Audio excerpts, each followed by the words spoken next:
Yeah, you know what it is. Black and yellow, black and yellow, black and yellow, black and yellow. Yeah, you know what it is. Black and yellow, black and yellow, black and yellow, black and yellow.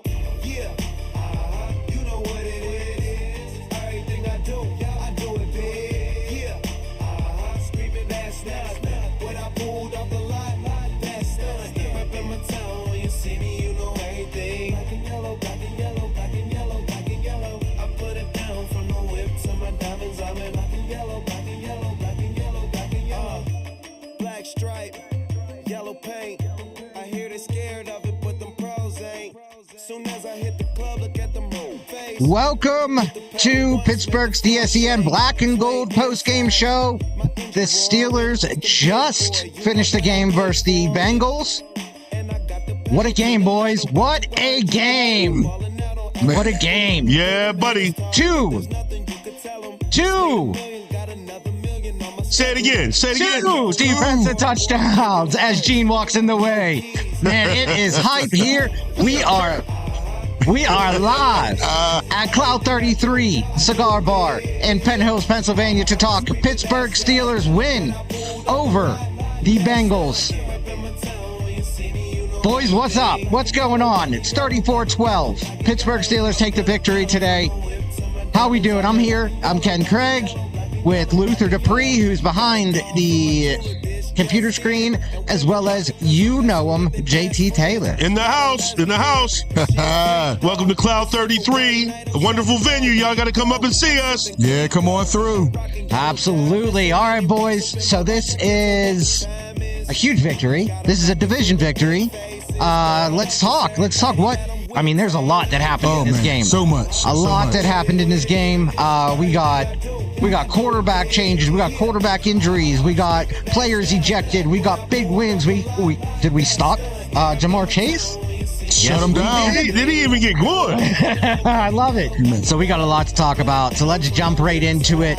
I guess first, game balls. Let's talk about it. Who do you guys give game balls to? Your first initial reaction before seeing it. We're going to play the coaches' press conferences. We're going to play player press conferences. But, first initial response, first initial emotional feeling to this game. Who do you give game balls to?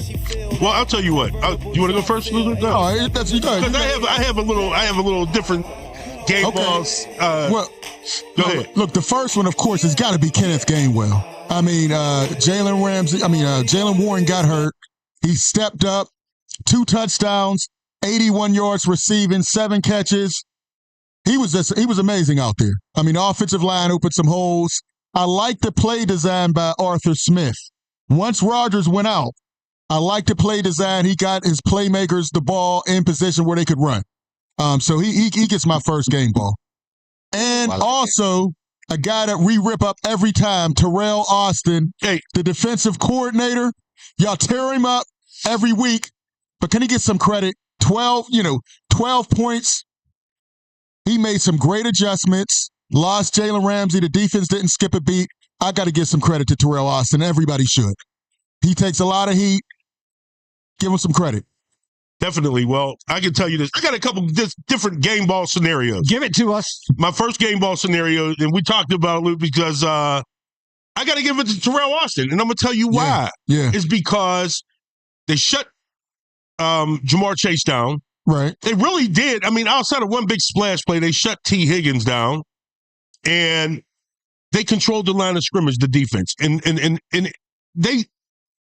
Joe Flacco should have been sacked a number of different times, but there was a number of holding calls that were not called where Joe Flacco would have been sacked, possibly fumbled. But I got to give another game ball to Darnell Big Mount Washington. Woo! And because the plays that he made came in serious timing when the Steelers were in jeopardy of getting off the field and 3 and out. So Big D Wash, you got another play game ball, and I got to give a game ball to Mason Rudolph, and I'm gonna tell you why. Under the circumstances, he came in, and they were even talking about it on the radio. On TV about him not really having a passing time and working out time with DK Metcalf and some of these other starters. So to come in a hostile situation and perform. Because I tell you what, the plays that Mason Rudolph made today, I feel Rodgers doesn't make, because lately he has had happy feet, and on 3rd and say 2 or 3rd and 3, he's going down the field looking for the big splash play where Mason Rudolph just dumped it off and let the other guys do the work. Let the playmakers make the plays. Yes, and they did. Yeah. So, yeah, and Gainwell, of course, he gets a game ball. So, I mean, I just got to, I got to just get like 9 game balls. That's all right. Keep them in half so I can have 18. Man, that is all right, because this game, like, we played Steelers football today. Yeah. Right? And we haven't seen a true, like, lockdown Steelers football game in quite some time, right? So us as analysts, us as reporters, us as fans, we're excited to see, the Steelers defense come through with 2 touchdowns. We're excited to see us lock down Jamar Chase. And I'm looking at the stats here, and it looks like we held him. Oh, goodness. He's all the way down this list. 3 catches for 30 yards. And his longest was 16 yards. What about T. Higgins? He had 10. Jamar Chase had 10 targets, 3 receptions.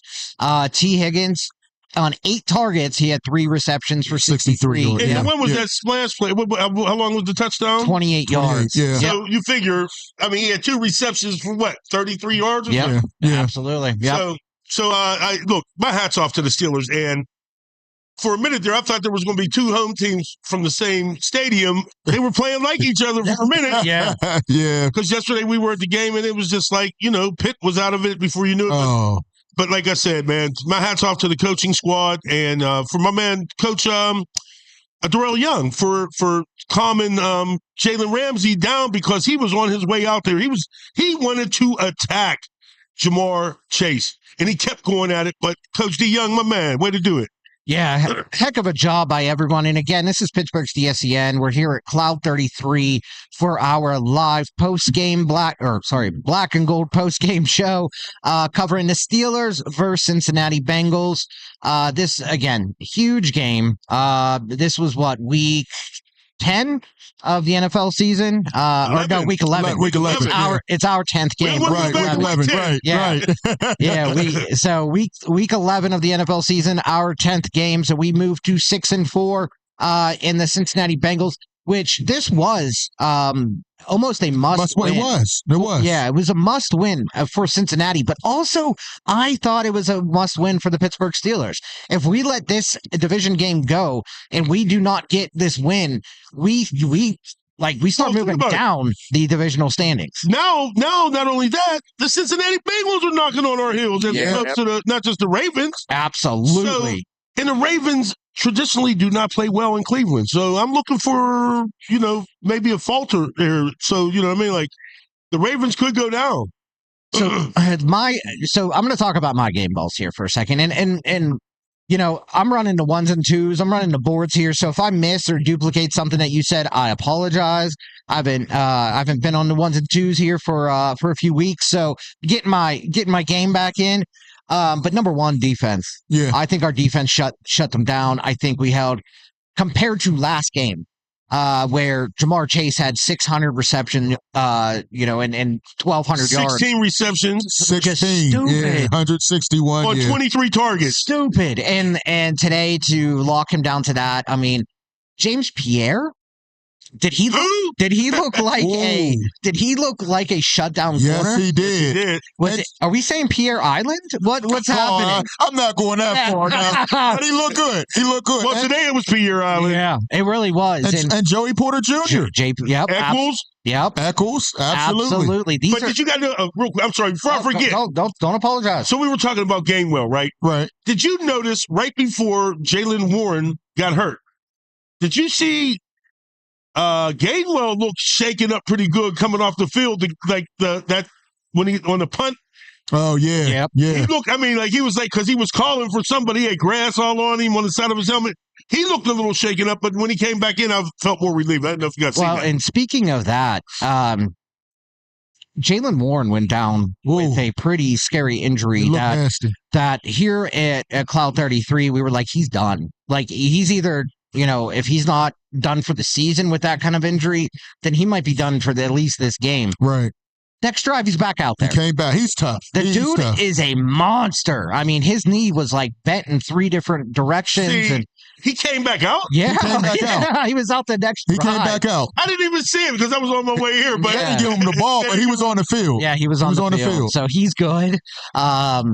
You know, again, going back to the game balls, I think, you know, our running game today with Jaylen Warren, what did he rush for? He had 10 carries for 62 yards and a long of 35 yards. Kenneth Gainwell had nine carries and 24 yards. Caleb Johnson with 5 carries and 15 yards. His longest run was brought back by a face mask call whenever he was doing a stiff arm. So in total, we ran the ball 28 times for 111 yards. So not too bad. No.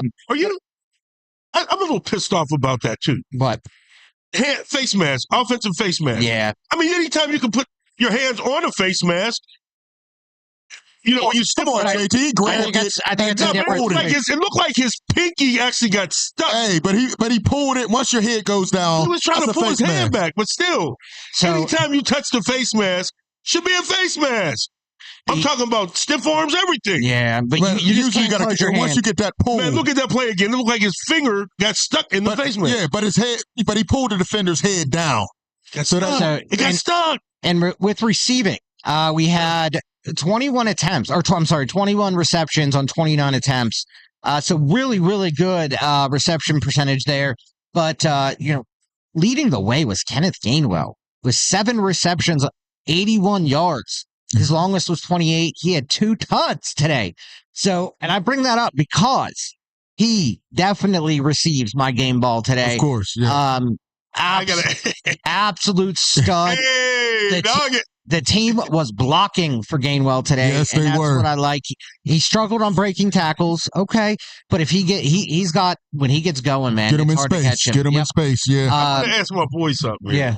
Yeah. Me, go ahead. You were ready to turn him in last week. Remember? Absolutely. But you like Caleb Johnson, the rookie? I am a Caleb Johnson. Come He's on. a big hit. Look, he called it before a month before the combine. He said the Steelers will get Caleb. Yep. That's okay. I like Caleb I still Johnson. say that was the wrong pick. I don't. Yep. Well, let's see how he turns. I mean, give him this year, give him next He year. doesn't have 75 yards rushing on the year. That's I mean, okay. I don't know. He's only had a handful of touches. That's all right.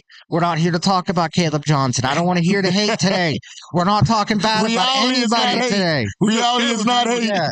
We're not talking bad. Hey, Cam, you ain't here, so you gotta. Yeah. we can pound the table. Yes, we can. Man, but Kenneth Gainwell gets my game ball too, and I think the fact that we had 0 downtime when we brought in a new quarterback, the fact that Aaron Rodgers goes out, and I'll be honest with you guys, Aaron Rodgers has not been impressive the past 2 games. Not at all. So, and I'm not yelling, and I'm not saying we need to change quarterbacks here, but the fact that Mason Rudolph came in the game and there was zero times where I was like, okay, let's let him settle into the game. Mason came in and just from the first snap just got it rolling. Right? First snap got it rolling. So he gets game ball too. He 1000% was ready for this game. And you could tell he has been staying ready. And I don't know if that's a coaching mechanism that they're like, hey, we got 42-year-old Aaron Rodgers back there, right? Like, let's make sure that you're ready. Make sure you stay ready. But Mason was. He was. Stepped in. He actually, I think, improved. The offense moved better with Mason. Yep. I mean, I'm here for it. I'm here for the maybe we should go with Mason over Aaron Rodgers talk. I'm here for it because Rodgers doesn't look good. You know, he's constantly missing open receivers. He's holding on the ball. He's screaming at his players. Well, he's off the mark a lot of times. I'm wondering if Mason gives us a better option. Well, and when Aaron Rodgers is fully healthy, it's hard to say anybody's better than him. I can say something like that, but right now, if he's not healthy, and I'm saying fully healthy, then man, let me tell you something. We got to roll with. You might not understand this, but when you reach a certain age, man, there is no fully healthy. Right. You know what I mean? Come on, bro. Come on, bro. He's ancient in terms of football years. Yeah. He's 41, but it's like 81. Bro, In football- I pulled Not yet. He's still 41. I pulled my LCL sleeping. All right, guys, come on. You was the guy that got hurt at the coin toss. Yeah. Yeah, on Acrisure Stadium field too. That's right. But we'll, while we're here, we're going to keep you updated around the NFL. Yeah, we got a division game going on right in front of us. The Browns are taking on the Bengals. But the Ravens. The Ravens. Yeah, we just beat the Bengals. Yeah. The Browns are taking on the Ravens. Sorry about that, guys. And we'll keep you updated. Panthers are in overtime right now with the Falcons. Wow. The Carolina Panthers 120. Unless the what is it? Hold on. Let me see right here real quick. Because Tor, whatever his name is, 27-27. You're right. I'm sorry. It's all right. The Seahawks and Rams just kicked off. The 49ers and Cardinals are halfway through the first. San Francisco's up 2 touchdowns already. Yes, they are. The Ravens and Browns just kicked off. It is 0-0. Looks like the Ravens are about to take the field. The Chiefs and Broncos just kicked off as well. And to talk about some of the 1:00 games that wrapped up, or I should say the earlier games since Commanders and Dolphins played in Madrid today. The Dolphins beat the Commanders 16-13. This game was exciting actually. Chargers and Jaguars. They were giving Chargers 3 points, or the Chargers they were plus 3. Yeah, they were plus 3 today. Sorry, they got the brakes beat off. They did. That was a shock. That was a shock. I didn't see that coming. No, 35-6. Jaguars handled business. The Bills 44 over the Buccaneers 32. And the Bears took care of business against the Vikings. I saw Justin Jefferson was not happy today. Maybe I guess the trade deadline already passed, but the Texans took care of business against the Titans, if that's what you want to call it. Packers 27-20 over the Giants. So that's Jameis Winston. I didn't watch any of the game. I can tell you right now, if you don't mind, can I give a quick for you fantasy guys out there for the games that just started? Bam Knight just scored a 6-yard touchdown for the Arizona Cardinals. We have the San Francisco 49ers who have scored twice already. We got a touchdown from George Kittle and for 30 yards, and we also got a touchdown run by Christian McCaffrey for a 1-yard rushing touchdown. Okay. It's all good. It's all good. We got people walking around us again. We are at Cloud 33 here in Penn Hills, Pennsylvania. If you're out and have nothing going on, stop by. Beautiful cigars. Yes. Beautiful great selection environment. Great of environment. cigars. TV set up all around. It's great. Yeah, recliners everywhere. It's spacious. So if you want to sit by yourself and do some work, or if you want to join the crew and just talk some football, come through. We're in the Penn Hill Shopping Center in Cloud 33 Cigar Bar. Again, this is Pittsburgh's DSEN talking Pittsburgh Steelers win over the Cincinnati Bengals. So, anything else? we got a lot. This is a 3-hour show. Is there anything else that sticks out to you about our Steeler win? Well, one, Kyle Duggar. Man, this guy. When did he get here 3 weeks ago? Yeah. This is his third game, 3 weeks, third game, and he has taken this defense to another level. He should have had 2 pick sixes. He should have had 2. Exactly. That's what I was going to say. Easily could have had 2. He was reading Joe Flacco. Only had 3 tackles, but he was always in the right spot. I can't believe the Patriots gave up on Duggar so easily. That was a big win for us. So he really could get a defensive ball for me. He was everywhere. Without a doubt. That pick 6 turned the whole game around. I'm loving it. Flashes of James Harrison return on the other side. Oh, yeah, the classic. The way he was going down the sideline there at the end, that kind of had flashes of James Harrison Super Bowl interception, greatest play of all time. Yeah, definitely. So I was excited about that. Still would like to see more production by the outside linebackers, though. What? Herbig showed up. Herbig showed up. He had a sack, but what? I need more. I need more from him. You know, I've been calling him out for a while. You know, he wanted that new contract. We looking at the downside of him. He hasn't really been effective. And they moved him around today. He's never on the other side. And he was worse. He was worse. Just keep him on his regular side. Give it up. I got to give you that. You took the words right out. Yeah. He was worse over there. Some guys can move around and be effective. No, I say keep him where he's at. You know, that I don't know if moving him to the middle, to the other side he's that not that great as a rusher over on that side. So, but the defense held him to 12 points, so you can't really talk bad about them at all. No, it was what do you think about the linebackers too? Okay, so I think a big part of this game, coming into this game, was one, stopping Chase Brown. So they only had 99 total rushing yards today. Our linebacking crew had to shut down the run game. Okay, and I'm gonna separate the linebackers from the defensive line because I want to talk defensive line next. But the linebackers had a big job, and that is taking away that middle part of the field and stopping the run game. So what do you think about Peyton Wilson and oh my gosh, Patrick Queen? Patrick Queen, yeah, I think Patrick Queen had a better game than Peyton Wilson. But they were quiet. Right, they were quiet. For most part. That front line in the trenches were getting it done against the run. So we really didn't. We really didn't need the linebackers to be more effective. But what I do applaud is the linebackers' coverage, where they weren't allowing as much to get, for like the tight ends and whatchamacallit. I still think that you got to attack the legs and make the tackle before you attack the ball, though, and that's where we fell short.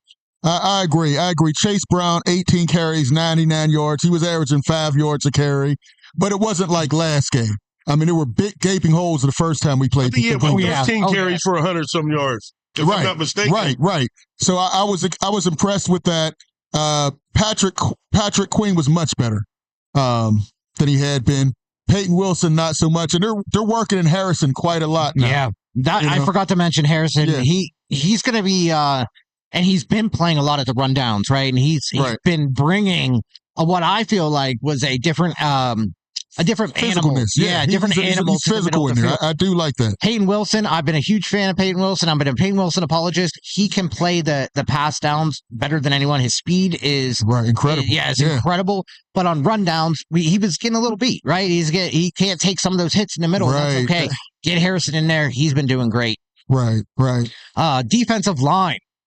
All right. So the big boys were out there today. Y.A. Black played a lot. Keanu Benton had a game. Yeah. TJ Watt had a game. Nick Herbig had a game. Tell me what you boys think. What's the breakdown of the defensive line? Like you said, unless you're not going to be successful unless you get pressure on the quarterback. And a lot of time today, Joe Flacco, and he got bailed out a couple times too. I thought that was a horrible call. Right.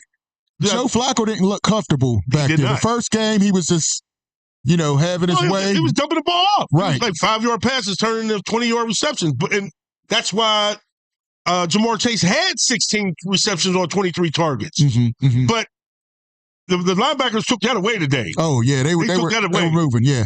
I did like that. Harmon, while he only had one tackle, he was constantly putting pressure when he was in there. You see him. Maybe he doesn't make the tackle, but he's making a running back or making Joe Flacco go another way. So I was impressed. Hayward had another batted pass, which he's great at. So TJ had one too. TJ had one as well. Yeah. Yep. Yes. Yeah. So we lost a all-pro corner or safety in our secondary. So we were down. We were first off coming into the game. We were down Slay. He's been struggling this year. Was that a loss or was it? Thank you. I don't know. But then in the fourth quarter, we lost Jalen Ramsey. And I will say, losing Jalen Ramsey, if we would have lost him in the second quarter, it would have been a big issue. But Jalen Ramsey gets ejected for throwing a punch at Jamar Chase. Maybe two punches. Yeah. He with a left and a right. At the same time. He was like, wow. All right. So we did lose him. dumb play in my mind. Yeah, absolutely. You know, I think. But what did I say? I mean, there was no clear camera footage of really what went on. So, in order for Jalen Ramsey to snap, JT, no, JT, I'm not going to let you get away with that. I just said it. Well, What do you mean no clear view? We saw it clear as day. The punch we saw. No. The punch we You saw. see, We saw it clear as Y'all day, didn't let me JT. finish. Y'all didn't let me finish. On the second one, the camera never went close. I'm thinking, like, did this dude spit on Jalen Ramsey? So to provoke it, you mean? To provoke that because he really snapped on that second personal foul. JT, listen, if you remember a couple plays before that, Jamar Chase had grabbed Jalen Ramsey's face mask with two hands. That was when they both got the personal Right, when he got foul. the personal foul. I think he was still upset from that. No, because no. They were sitting there barking at each other, and from the camera view, we're looking, but it doesn't show exactly what really made him snap. Does it take a lot to make Jalen Ramsey snap? We've seen this is not the first time, JT. Yeah, but I mean, for him to snap like that, and where we were at, and in that time of the game, you have to be the professional that you are. You have to be smarter. So something really provoked him. I don't know what he said about his mama. I don't know what happened. But no, okay, I understand. There's things that it's going to come out. It's going to come out. I'm sure if it hasn't already. There's nothing to justify throwing two punches with the game on the line. That's what I'm saying. That's a selfish act. You know? So, do you agree with him? That's what I'm saying. So something happened. Something different. I think he was still mad about getting getting his face mask grabbed by Jamar Chase earlier. I don't know. Hopefully, we'll get some audio of it while we're on the air. Yeah, I'm sure. But there's no excuse. I think Jalen Ramsey was hyped up. He was hitting guys. He was running around the field, and sometimes it's hard to turn it off. And there's no reason to throw two punches. Can't throw. There's no reason. Not in a fourth quarter against a division. A division rival. We can't do that. Right. Especially ones that are on your heels. Right. Yeah, right. absolutely. They were on the ropes back then. That could have been and they probably punt. It was 4th and 1. They're probably going to punt. Well, yeah. Well, not only did he get ejected, they got another 15 yards and an automatic first down. But I'll tell you another thing, though. Mm-hmm. Now think about this. Jalen Ramsey was so worked up. Instead of them running that play, do you think that might have been a wonderful coaching move by Zach Taylor to say, let this extend a little bit longer? And that's why they called the timeout. Right? Hey, you are right. Because there was not a play in between. Right, no, right. Absolutely. So, boys, let's go to a quick break just to get us rolling. When we come back from break, we're going to hear from Coach Mike Tomlin on his press conference. And then we'll, after we hear Mike Tomlin, we're going to talk about it a little bit. And then we're going to listen to some of the player interviews as well. But let's take a quick 1-minute break. We'll be right back to you. This is Pittsburgh's DSEN live at Cloud 33.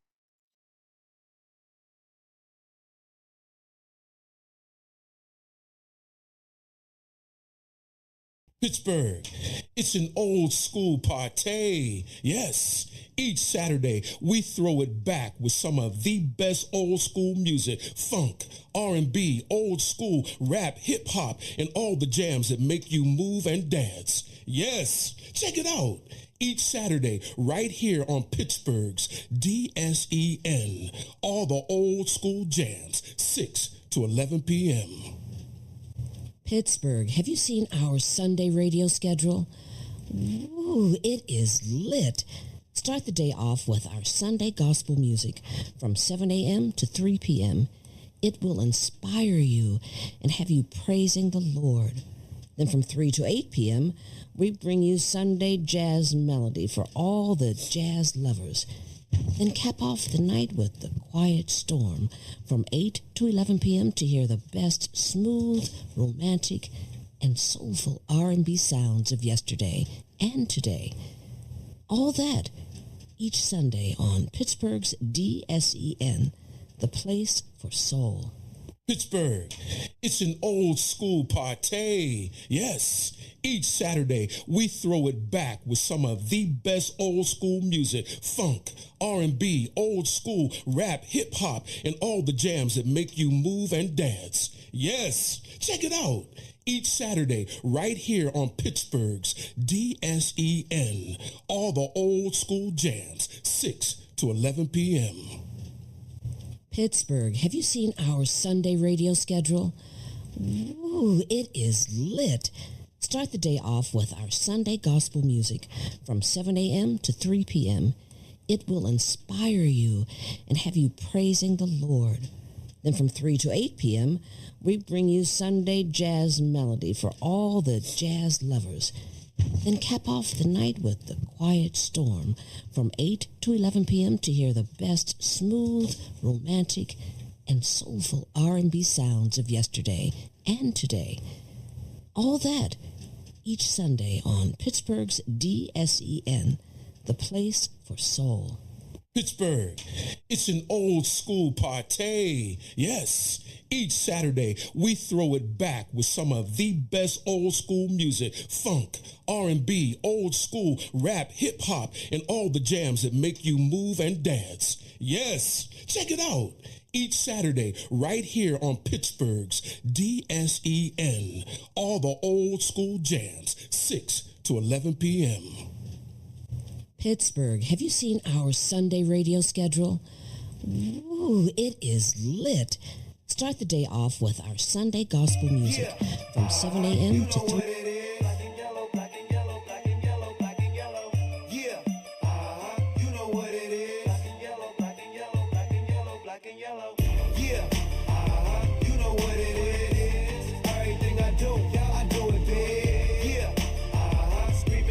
All right.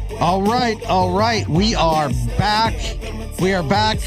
Anyone that's listening on the radio, I'm not sure if you hear us right now. We are working on it. So give us some time to get live on the radio. And right now we're going to go ahead and jump into Mike Tomlin, who spoke with the media just a few moments ago. Mike Tomlin talked, let's pull this up. Give me 1 second, and we are going to let you listen to Mike Tomlin's press conference post-game after the big win against the Cincinnati Bengals. So let's go ahead and tee this up. All right, so let's transition over.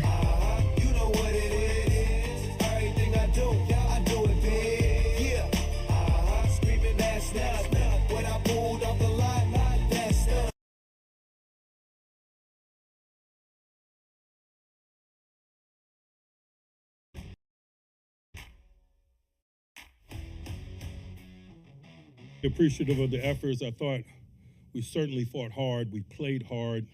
In some instances, we could have played smarter. And so there's individual and collective learning that needs to happen in some of those instances, but that's life. It's good to learn with the win. It was a big AFC North win for us. Aaron's obviously out with a wrist injury.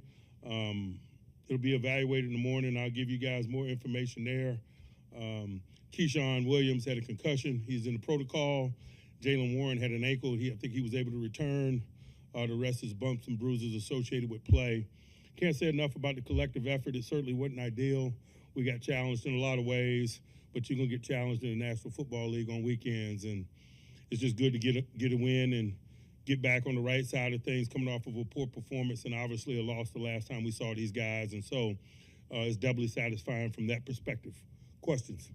Was it Aaron's right wrist, and what can you say about Mason and Kenny Gainwell making the big play? It was his left wrist, and Mason's proven in the past what he showed today. That's why we value him as a member of this collective and appreciative of his play.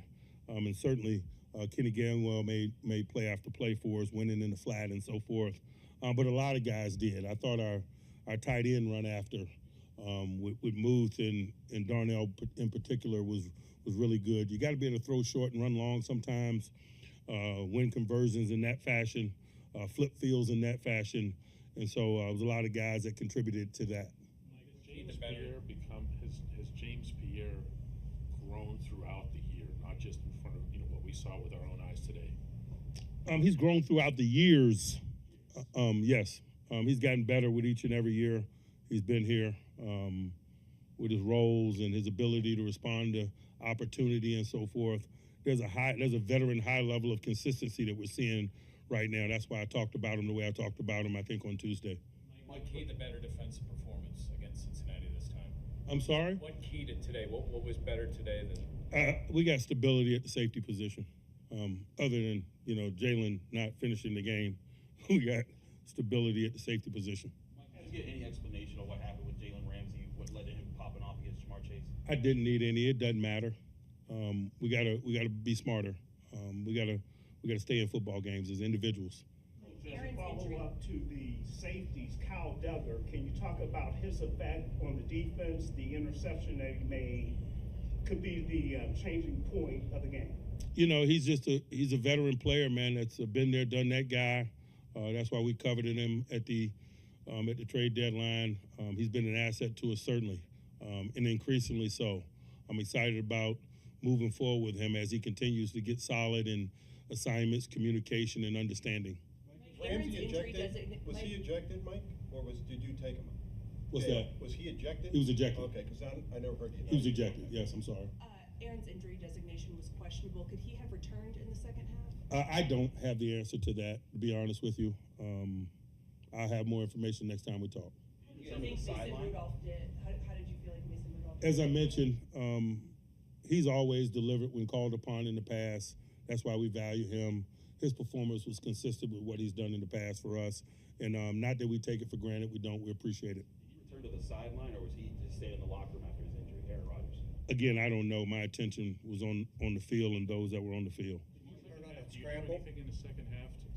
I'm sorry? Do you do anything in the second half to kind of account for the fact that Mason hasn't played? Do you make things a little bit more cautious or careful? No, Mason's played a lot of football in this league. We might lean to things that are more in his wheelhouse, but it wasn't because of lack of play. Jamar Chase had a big day against you guys last time around. This day, 10 targets, 3 catches, 30 yards. He talked about how they knew what you guys were going to do last time around. What did you change up this time that might have gotten in the way of him having a good day? I don't know that we changed anything of any significance. I just thought we were more solid today, to be honest with you. Coach, your thoughts on Gainwell, not just rushing, but also receiving, as he led with 81 yards. And I think he also made a tackle on kickoff, I value him as a football player first.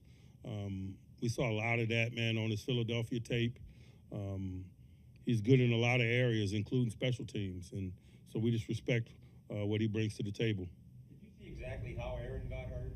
Or what happened? I did not. You talked a lot about Mason thus far, and this is not to compare him to Aaron in any way, but when you have a guy that's familiar with your system, has experience as a Steeler, as a coach, is there any little bit of calming effect when you know number 2 is going in with his background here? It's no doubt. It's no doubt. Anyone else? Mike, what do you say for the offense in general? I mean, you talk about having faith in the individual players, but having your starting quarterback and your starting running back on the sideline could cause a lot of other issues that didn't seem to prop up for you. That's life in the big dance. You're going to be challenged in a lot of ways as individuals, as collectives, or collectives within the larger collective. It's our job to adapt and improvise and do what's required to win. Would you feel that your defensive front was more effective against Flacco in terms of pressuring him than out in Cincinnati? I just thought as a collective, whether it's front, secondary, linebackers, I just think we were more solid. I think we were more connected. I thought we communicated well. It's not necessarily about what it is that they do. It's about the quality of what we do. And I thought we were just above the line in so many of the intangible areas today that allowed us to play. What can be said about Darnell Washington's performance today, especially that big run that he had where I think he went over like 3 Bengals players? It's been highly consistent. We're appreciative of him. We're appreciative of Spencer Anderson. That's why we introduced him with the starting lineup to show respect to that. Were you able to talk with Aaron after his injury, either off the field or at halftime? I was. Did he disclose anything? He was excited about the win. I just talked to him. But that's all we talked about. We didn't talk about his injury. We talked about the significance of the win. Anyone else? How significant can you say this win is, considering with where you guys are in the division? It's perspective. It feels good right now, but it's about what happens moving forward, and it always is. That's just the nature of this thing. It's sweet today. Tomorrow we go back to work. It's big business waiting on us next week. All right. Thanks, Mike. Thanks, guys. Who's got it? Sure, you call Brad.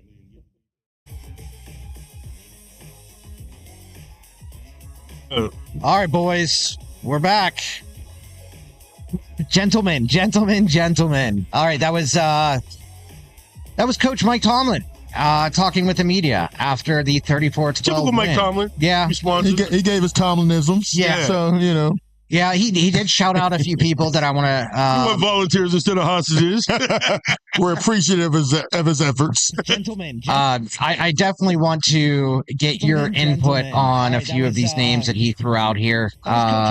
First off, Mason. He threw out Mason's name. What do you think of it? How do you think that his analysis of Mason Rudolph was? I mean, did he give him? My question was like, did you give him enough props, or is it like, hey, this is what's expected of him? Yeah. I kind of wish he would have gave him a little more, because he said, "Oh, this is what we're used to. We know what to expect. That's what we brought." But Mason came in a tough environment. The wind was blowing crazy. I mean, when Boswell kicks an extra point and hits it almost misses. I think he could have gave him a little more credit. I give Mason a lot. I wasn't the biggest fan of Mason Rudolph, but he saved the day. He saved some money. Yeah, right. Listen, he took what the defense gave him. He was dumping the ball off. He got it in Mount Washington's hands and DK and Gainwell. And you know what? He threw it to Roman Wilson for a big third down completion. That's something we didn't see from Aaron Rodgers. So is that, I think that's due to trust right now, right? Right, exactly. Yeah. Exactly. It appears that Aaron Rodgers still doesn't trust Roman Wilson. Man, and that I don't want to say that worries me, but I think Roman Wilson, he's made a few dumb plays, right? He's quite a few. Yeah. You mean airplane? How many players have done that? But I think the point of that play, if he would have landed it and not fumbled it, we would have been like, oh, look at that effort. Look at that. Like, dude jumps out to get the first down. Like, he made a big effort play. The fact that the outcome was a fumble changes how we viewed him. But he had already had the first down. Right. All he had to do was dive. Yeah, I mean, what are you jumping airplane mode for? Oh, I agree. As Mike, I think when he did it, Aaron Rodgers in it said, "See, this is why I don't throw him the ball." Yeah. That's what I felt like. Aaron Rodgers, like, oh my God. And it was probably a boneheaded play, like Mike Tomlin called it. Definitely. Yeah, absolutely. But I want to see him really get implemented into the offense, because I think his hands are good. Runs great routes. Yeah, great routes, and it appears he has good hands. Yeah, great hands. And he's like that dude that'll get out there and just do what you need him to do. He blocks hard. Yep. I mean, not the biggest guy, but he'll go in there, stick his nose in there, and block. And I think he needs to get the ball a little bit more. I think he's a bigger dude barely a bigger dude than Calvin Austin, but I think he's a little bit more effective. All my kids are bigger than Calvin Austin. That's not really saying much. Whoa. But he's tough. He's one of the toughest players on the team. Calvin Austin, I didn't like him fielding one of the punts early in the first half inside the 5. That could have really set him back. They got stuck on a 7 there. Yeah. And I don't know if it just he wasn't back there much, because Keyshawn Williams returning punts, and they put him back there, and I think it was kind of a bad judgment. But he's tough as nails. Yeah, he's tough as nails. The other names that Mike Tomlin gave some props to, Darnell Washington. JT, I know you spoke about him a little bit ago. Darnell was a big part of this offense, or is a big part of this offense, was a big part of the win today, as well as Kenny Gainwell. Two touchdowns. I mean, just someone that took over the game, and really put the game, or put the team on his back. And it's nice to see that we have two big players like this, or two big running backs like this, and Kenny Gainwell and Jalen Warren. And I think Caleb Johnson's going to be there. It's just one day. It might not be until next year. It may not be until next year. Or never. Or never. Or never. I'm open. I will change my mind on Caleb Johnson based on how he does next year. So, but let's talk about the now. So Jalen Warren goes down for a little bit, and Kenny Gainwell just, But you know what else, though, real quick?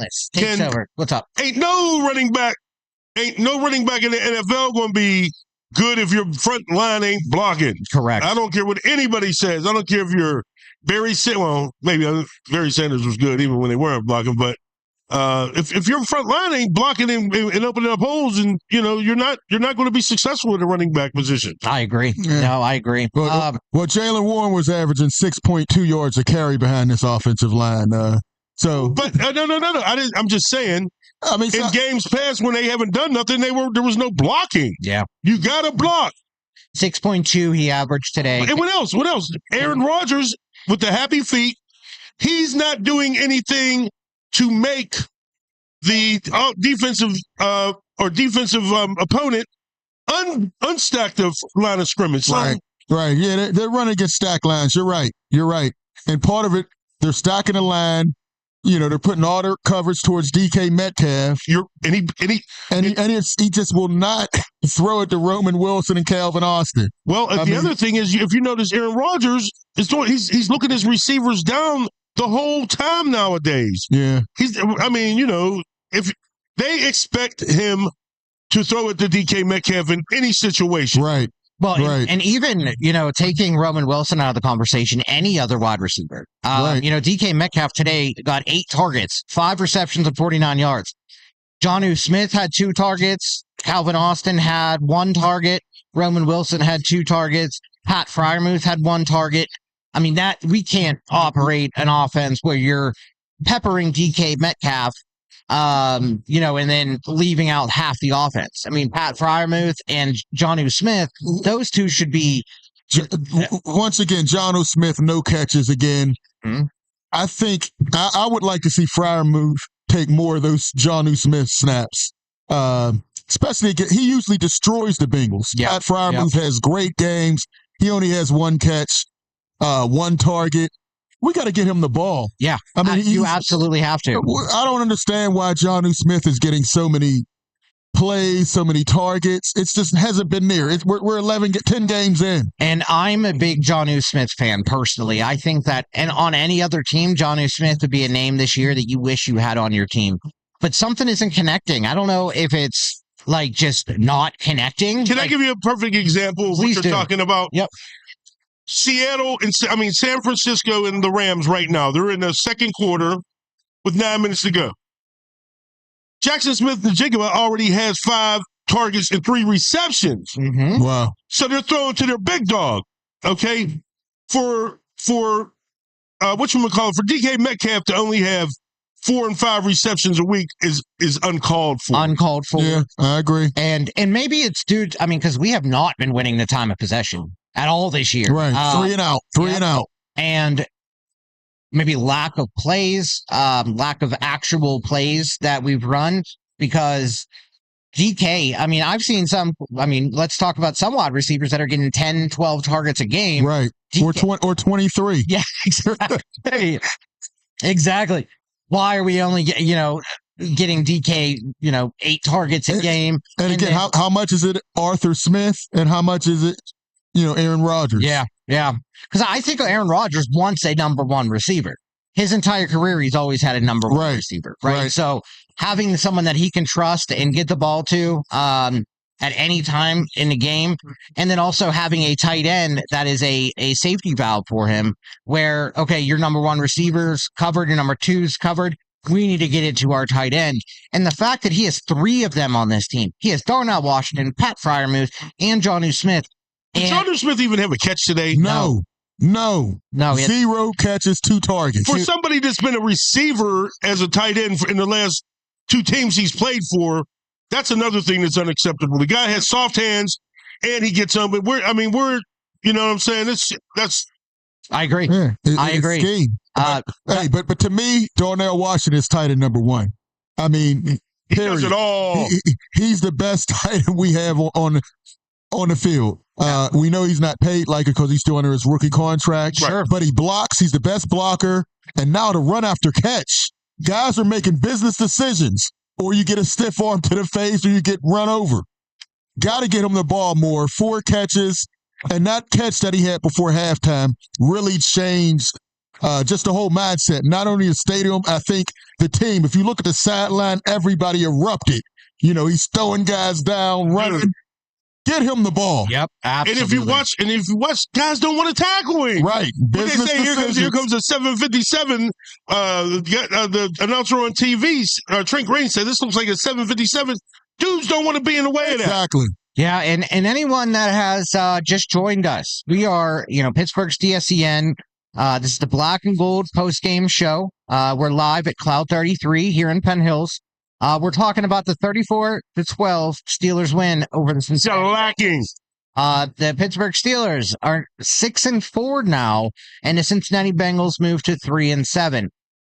They talked all week about the window opening for Joe Burrow to come back, and to be honest, last time whenever they picked up Joe Flacco, I was little worried. I was like, he's going to eat us alive. Yeah, because we have that history of at least one time a year where Joe Flacco eats us alive. Did you see what they said on TV? They got the number one offense with Flacco. Right, but here's the thing: the Steelers were the first team Joe Flacco has ever thrown for over 400 yards against. Wow. In one game in his whole career. Wow. That game 3 weeks ago. Oh, yeah. Wow.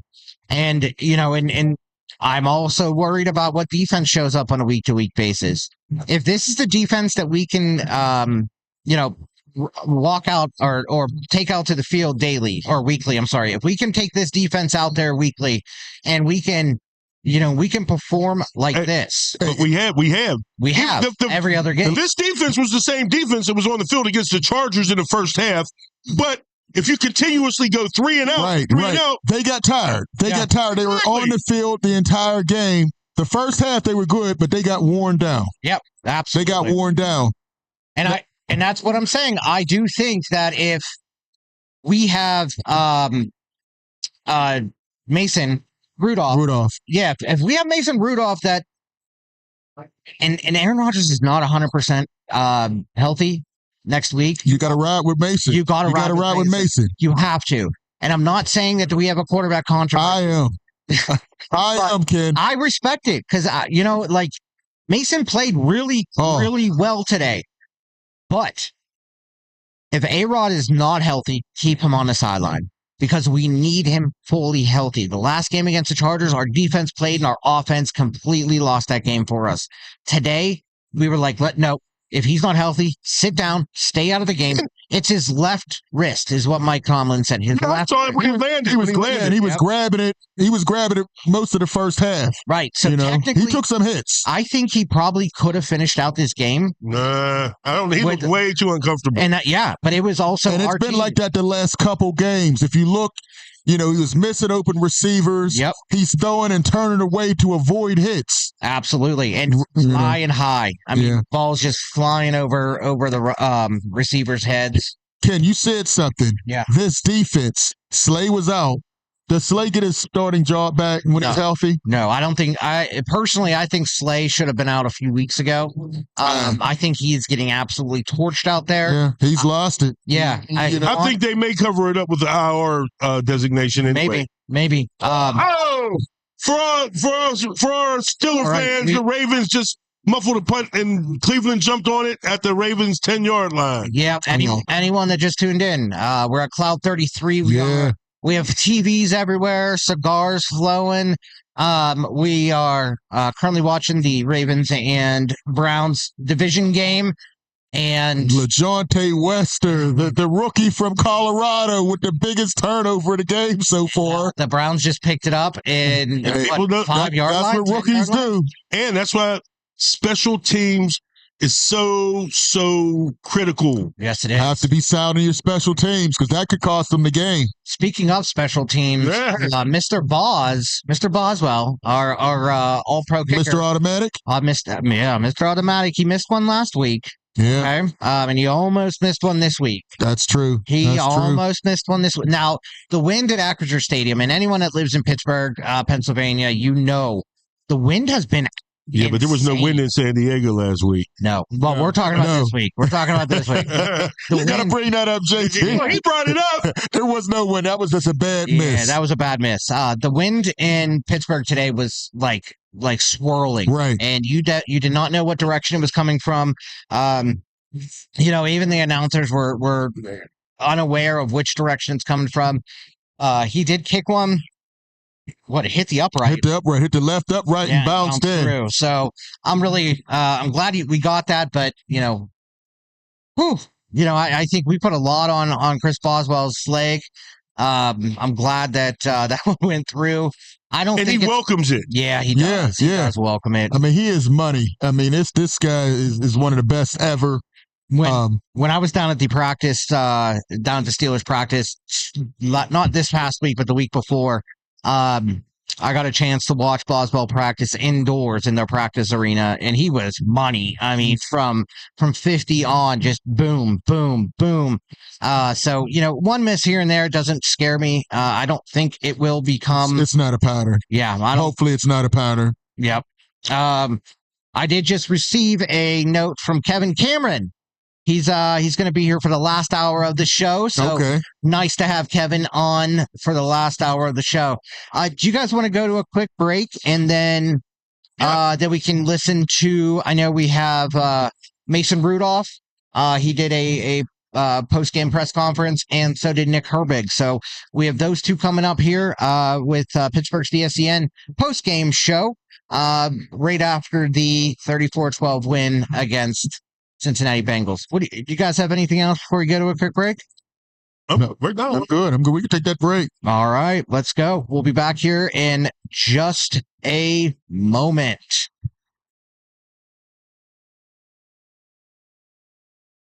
p.m. It will inspire you and have you praising the Lord. Then from 3 to 8 p.m., we bring you Sunday Jazz Melody for all the jazz lovers. Then cap off the night with The Quiet Storm from 8 to 11 p.m. to hear the best smooth, romantic, and soulful R&B sounds of yesterday and today. All that each Sunday on Pittsburgh's DSEN, the place for soul. Pittsburgh, it's an old school party. Yes, each Saturday we throw it back with some of the best old school music, funk, R&B, old school, rap, hip hop, and all the jams that make you move and dance. Yes, check it out. Each Saturday right here on Pittsburgh's DSEN, all the old school jams, 6 to 11 p.m. Pittsburgh, have you seen our Sunday radio schedule? Ooh, it is lit. Start the day off with our Sunday gospel music from 7 a.m. to 3 p.m. It will inspire you and have you praising the Lord. Then from 3 to 8 p.m., we bring you Sunday Jazz Melody for all the jazz lovers. Then cap off the night with The Quiet Storm from 8 to 11 p.m. to hear the best smooth, romantic, and soulful R&B sounds of yesterday and today. All that each Sunday on Pittsburgh's DSEN, the place for soul. Pittsburgh, it's an old school party. Yes, each Saturday we throw it back with some of the best old school music, funk, R&B, old school, rap, hip hop, and all the jams that make you move and dance. Yes, check it out. Each Saturday right here on Pittsburgh's DSEN, all the old school jams, 6 to 11 p.m. Pittsburgh, have you seen our Sunday radio schedule? Ooh, it is lit. Start the day off with our Sunday gospel music from 7 a.m. to 3 p.m. It will inspire you and have you praising the Lord. Then from 3 to 8 p.m., we bring you Sunday Jazz Melody for all the jazz lovers. Then cap off the night with The Quiet Storm from 8 to 11 p.m. to hear the best smooth, romantic, and soulful R&B sounds of yesterday and today. All that each Sunday on Pittsburgh's DSEN, the place for soul. Pittsburgh, it's an old school party. Yes, each Saturday we throw it back with some of the best old school music, funk, R&B, old school, rap, hip hop, and all the jams that make you move and dance. Yes, check it out. each Saturday right here on Pittsburgh's DSEN. All the old school jams, 6 to 11 p.m. Pittsburgh, have you seen our Sunday radio schedule? Ooh, it is lit. Start the day off with our Sunday gospel music from 7 a.m. to 3 p.m. It will inspire you and have you praising the Lord. Then from 3 to 8 p.m., we bring you Sunday jazz melody for all the jazz lovers. Then cap off the night with the Quiet Storm from 8 to 11 p.m. to hear the best smooth, romantic, and soulful R&B sounds of yesterday and today. All that each Sunday on Pittsburgh's DSEN, the place for soul. Pittsburgh, it's an old school party. Yes. Each Saturday, we throw it back with some of the best old school music, funk, R&B. You know what it is. Everything I do it big. Yeah. Screaming that's not. When I pulled off the lot, that's not. Reppin' my town. When you see me, you know everything. Pittsburgh Steelers win 34-12 against a division rival, Cincinnati Bengals. Steelers defense performed today. Steelers offense performed today. And we walked out 2 quarterbacks. All right, we're here live, Cloud 33. We are here, Cloud 33 in Penn Hills. We are here watching the Ravens and Browns game. We are here listening to some post-game press conferences. And we have, who do we have up here next? We got Mason Rudolph talked with the media just a moment ago. The hero. Let's go, Mason. Yes, you guys want to listen? Let's go. Hey, Let's man, see this what is the second time he just come along and try to save the season, man. I know. And you know what's funny is as he, right when he came in, we got hyped. We're like, yes, let's do this, right? Right. Because we know Mason knows our system. As he's gotten older, the trust and the comfort in the pocket is there. You can tell he's matured as a quarterback. No happy feet. No happy feet. When do you remember when we was younger, right? Right. And he just could not get comfortable in the pocket. But now he knows where he wants to go. His feet are planted. I mean, he's matured as a quarterback, and he's almost like that perfect backup quarterback. And Mike Tomlin even commented on it, saying that, he's an asset, and he is really valued in the organization. So let's take a moment. And that's all right. JT's over here cheering for the Browns. I'm cheering for the Browns. Yeah, I know we are. Absolutely. Looks like they just threw. The Browns just got a pick 6 to make it 12-3. What's up with the defenses this day in the AFC? Right, North, Central, whatever. Who is that got that pick 6? Who's number 30? Oh, right off the receiver's hands. And ran it back. Who is that? That's not Bush, is it? That's definitely not Bush. He was moving too quick. Well, remember Bush, but when he was a rookie, man, Wait, is that Bush? No, I don't think he's 30. Bush, yeah. That's Devin Bush. Wow. I guess he saw the Steelers got 2 defensive touchdowns. He wanted to get one of his own. The Steelers got 3 because they drafted him. Right. I do not take that. No. Nah, Devin Bush just got a pick 6 for the Browns. Hey, man. Devin Bush is still hanging in the league. Yeah. Wow. And playing. Right. He's playing well. Yeah, he's playing well. He was with, I think, Seattle before. He's been with a few teams, but he's really sticking with the Browns. Did I say it? Didn't I say it? The Ravens are not comfortable playing in Cleveland. You caught it. Yeah, you did. You caught it. Absolutely. And this could be a huge loss. Oh, if the Browns could do this with Dylan Gabriel at quarterback. Yes. Oh. It messes up our our division so much when teams like this win. When the Browns guess what? It puts Lamar Jackson, John Harbaugh in the Ravens one step back to even making the playoffs. Yeah. It's a must win. It was a must win. So it's still early, but right now Browns are looking good. The only way it's not a must win is if the Steelers don't win. And that's why, because that division can still be won by, right. You know what I'm saying? Absolutely. So every game the Steelers gain on these dudes is a plus, and it knocks them one step further to being. And there's still 2 games with the Ravens left, so this loss could really be huge. So absolutely. You hit that on the head. Yeah. You hit that right on the head. When it comes to the standings so far in the division, let me pull them up really quick so that way.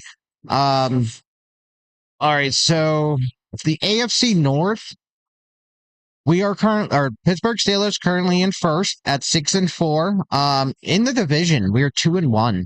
Baltimore's, their overall record is 4-5. They're currently 1-0 in the division. In third place, Cincinnati 3-7. Ooh. 3-7.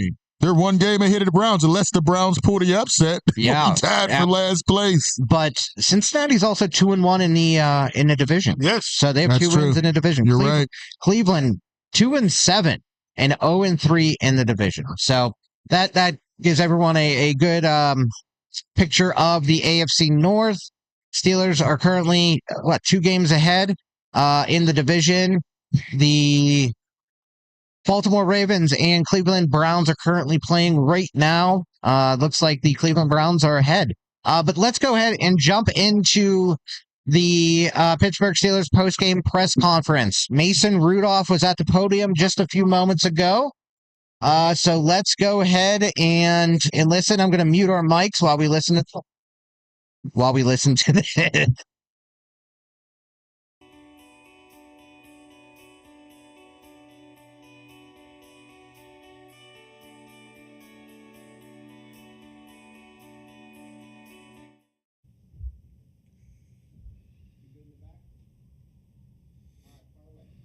hadn't been in a game that mattered for a while here. What was it like when you found out and when you went in and it didn't seem to stop you from kind of attacking and converting third down? Yeah, I was. You never know when you never know what's going to come, but I was. You always have a little jitters first time going back all year. So, but I was when we're running the ball the way we were, and then a couple guys made a couple nice plays on third and extra long. Darnell on that check down, Kenny on that kind of that flare route. So, 2 defensive touchdowns right when we needed it the most was huge. So, and we ran the ball really well. I barely got touched. So offensive line, hats off to them. It was a lot of fun. What was the timeline like? Did you know you were going in the game before halftime, after halftime? What was kind of the timeline? Well, I saw what you guys saw, which was Aid kind of go down and gingerly a little bit, but I wasn't sure the severity, and I'm still really not sure either. So we talked in the locker room, and he told me he gave me the finger and said, "Hey, you're going." Not the bad finger, but the index, and said you're going in. And so we, appreciate Arthur Smith and Tom working with me to kind of get to the stuff that I liked in the game plan and tailor it to kind of my favorites. So that's how it went. Not only did you have that time, but you also had that really long, protracted Bengals drive that had the ejection and all that built into it. Did that allow you guys to talk through some things to the sideline, sort of get your bearings back? Did that aid you in any way? Yeah, I think you always want to use the time that you have on the sidelines, and I was sitting right there next to Arthur, and we were going through, just about every category, what I liked, and I sent him my favorite plays each and every week, but we were just kind of talking through what's already been called, and what do you like that's remaining that they haven't seen. So, yeah. So are you comfortable with Kenny Gainwell? Having worked with him maybe a lot? I mean, he had 3 big pass plays. Yeah, he is. I didn't know a whole lot of. I knew he was a Super Bowl champion last year, and I knew his name, but I didn't know how versatile and how great of a pass catcher he is, and runs the ball extremely hard, like Jalen Warren. But he did a great job today, and the extra effort to get in the end zone on that touchdown pass in the flat was huge. It's that first drive, you come in, and then you lose Jalen very quickly. What does it say about the offense that you're able to find a way to keep going, score on that drive, which was a big answer for you? Yeah, I think he came back the next drive, but he was definitely out, which was scary. And I think DK had a couple of catches on that drive over the middle. Kenny again, the flat to the left, and then I think on 3rd and 11 or so was Roman on an outbreaker. So, yeah, I think credit to Arthur for putting all those guys in the right spots and having confidence in me to let me throw it. Mason, how do you feel like you performed? How do you feel like you performed, just generally? Yeah, we won, and that is the only objective. And I mean, I thought once I settled down a little bit, I had a couple errant ones early, but just tried to get it to our guys. They played a lot of soft one high zone, and so we weren't letting a whole lot of stuff go over the middle. So I thought, run after the catch was huge. I mean, from Darnell running over people on 3rd and 12 or 15 to Kenny, it was a lot of fun. When you hit those passes that you're describing here to DK downfield, you mentioned the other ones, including the one that ended up getting the flag back. Yeah. Was that where you found, like, all right, I'm here, I'm all right now? Yeah, I think it usually takes a few completions to get into the flow of the game and find a rhythm. But that big one to DK would have been nice had it not been overturned. But I was really proud of the way the guys. We had a couple of long, bad penalties backed us up, and we overcame it and got some points on the board. Coach Tomlin asked him about the comfort of you coming in with your experience here. He emphasized no doubt twice, no doubt against it. What's it like for you? Is there a calmness, the familiarity with everything being here when you do come in? The atmosphere is something you're, I guess, maybe you have an experience with. Yeah, it's I really was thankful for the opportunity I had last year in Tennessee to the way things worked out to get a different perspective on football. But coming back here, like you said, just so much comfortability from the people that you see in the tunnel that work the security, that friendly faces there on the field. Joseph Maroon, one of the doctors, and it really feels like home, and so many great relationships. So to answer your question, it's an easy. I wouldn't say easy, but it's very comfortable to come back in and you just know everything is. You've won games here, and that gives you confidence. You guys had problems converting 3rd downs, but you had 3 of 3 and 11 or longer. What were the keys on those plays? Well, we had the one to Roman, which credit to Arthur, he was wide open. It was a great schemed up play. They doubled DK deep, and I can't say enough about his selflessness to. He's not a decoy on that play, but he took a lot of. I think he took 3 defenders on that play and cleared it out to Roman. And then the one to Darnell was just, a big dude running somebody over, and Kenny Gainwell. So, protection was incredible all night. I didn't get touched, didn't get sacked. So, it was great. Aaron, I don't know if you heard it, but there was a pretty big cheer when you came in the game. I'm sure you were thinking about other things right then. But what does that mean to you and that support you had? Yeah, it's I love playing here, and this is where I was drafted, and this is home, and very, very special. We'll go to Jeff. Sorry, last one, Jeff. Yeah. Go ahead. Mason, can you take us on the sidelines when Darnell stiff arms one guy, goes up under another, and runs another guy over? Yeah. Talking about the 3rd and long play? Yeah.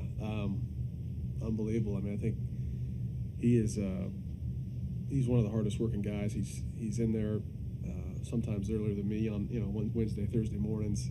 Takes care of his body, big time studier, and I think he's hungry. He's like any player in their first contract is to make it to their second, and he's done a great job. But we've got such a deep tight end room from Pat to Jonu to Connor, doing the quarterback sneak deal like he's done. I think he's 3 for 3 or 4 for 4, but yeah, Darnell adds a different element to it. Thank you, guys. Thanks, guys. We have coming right in.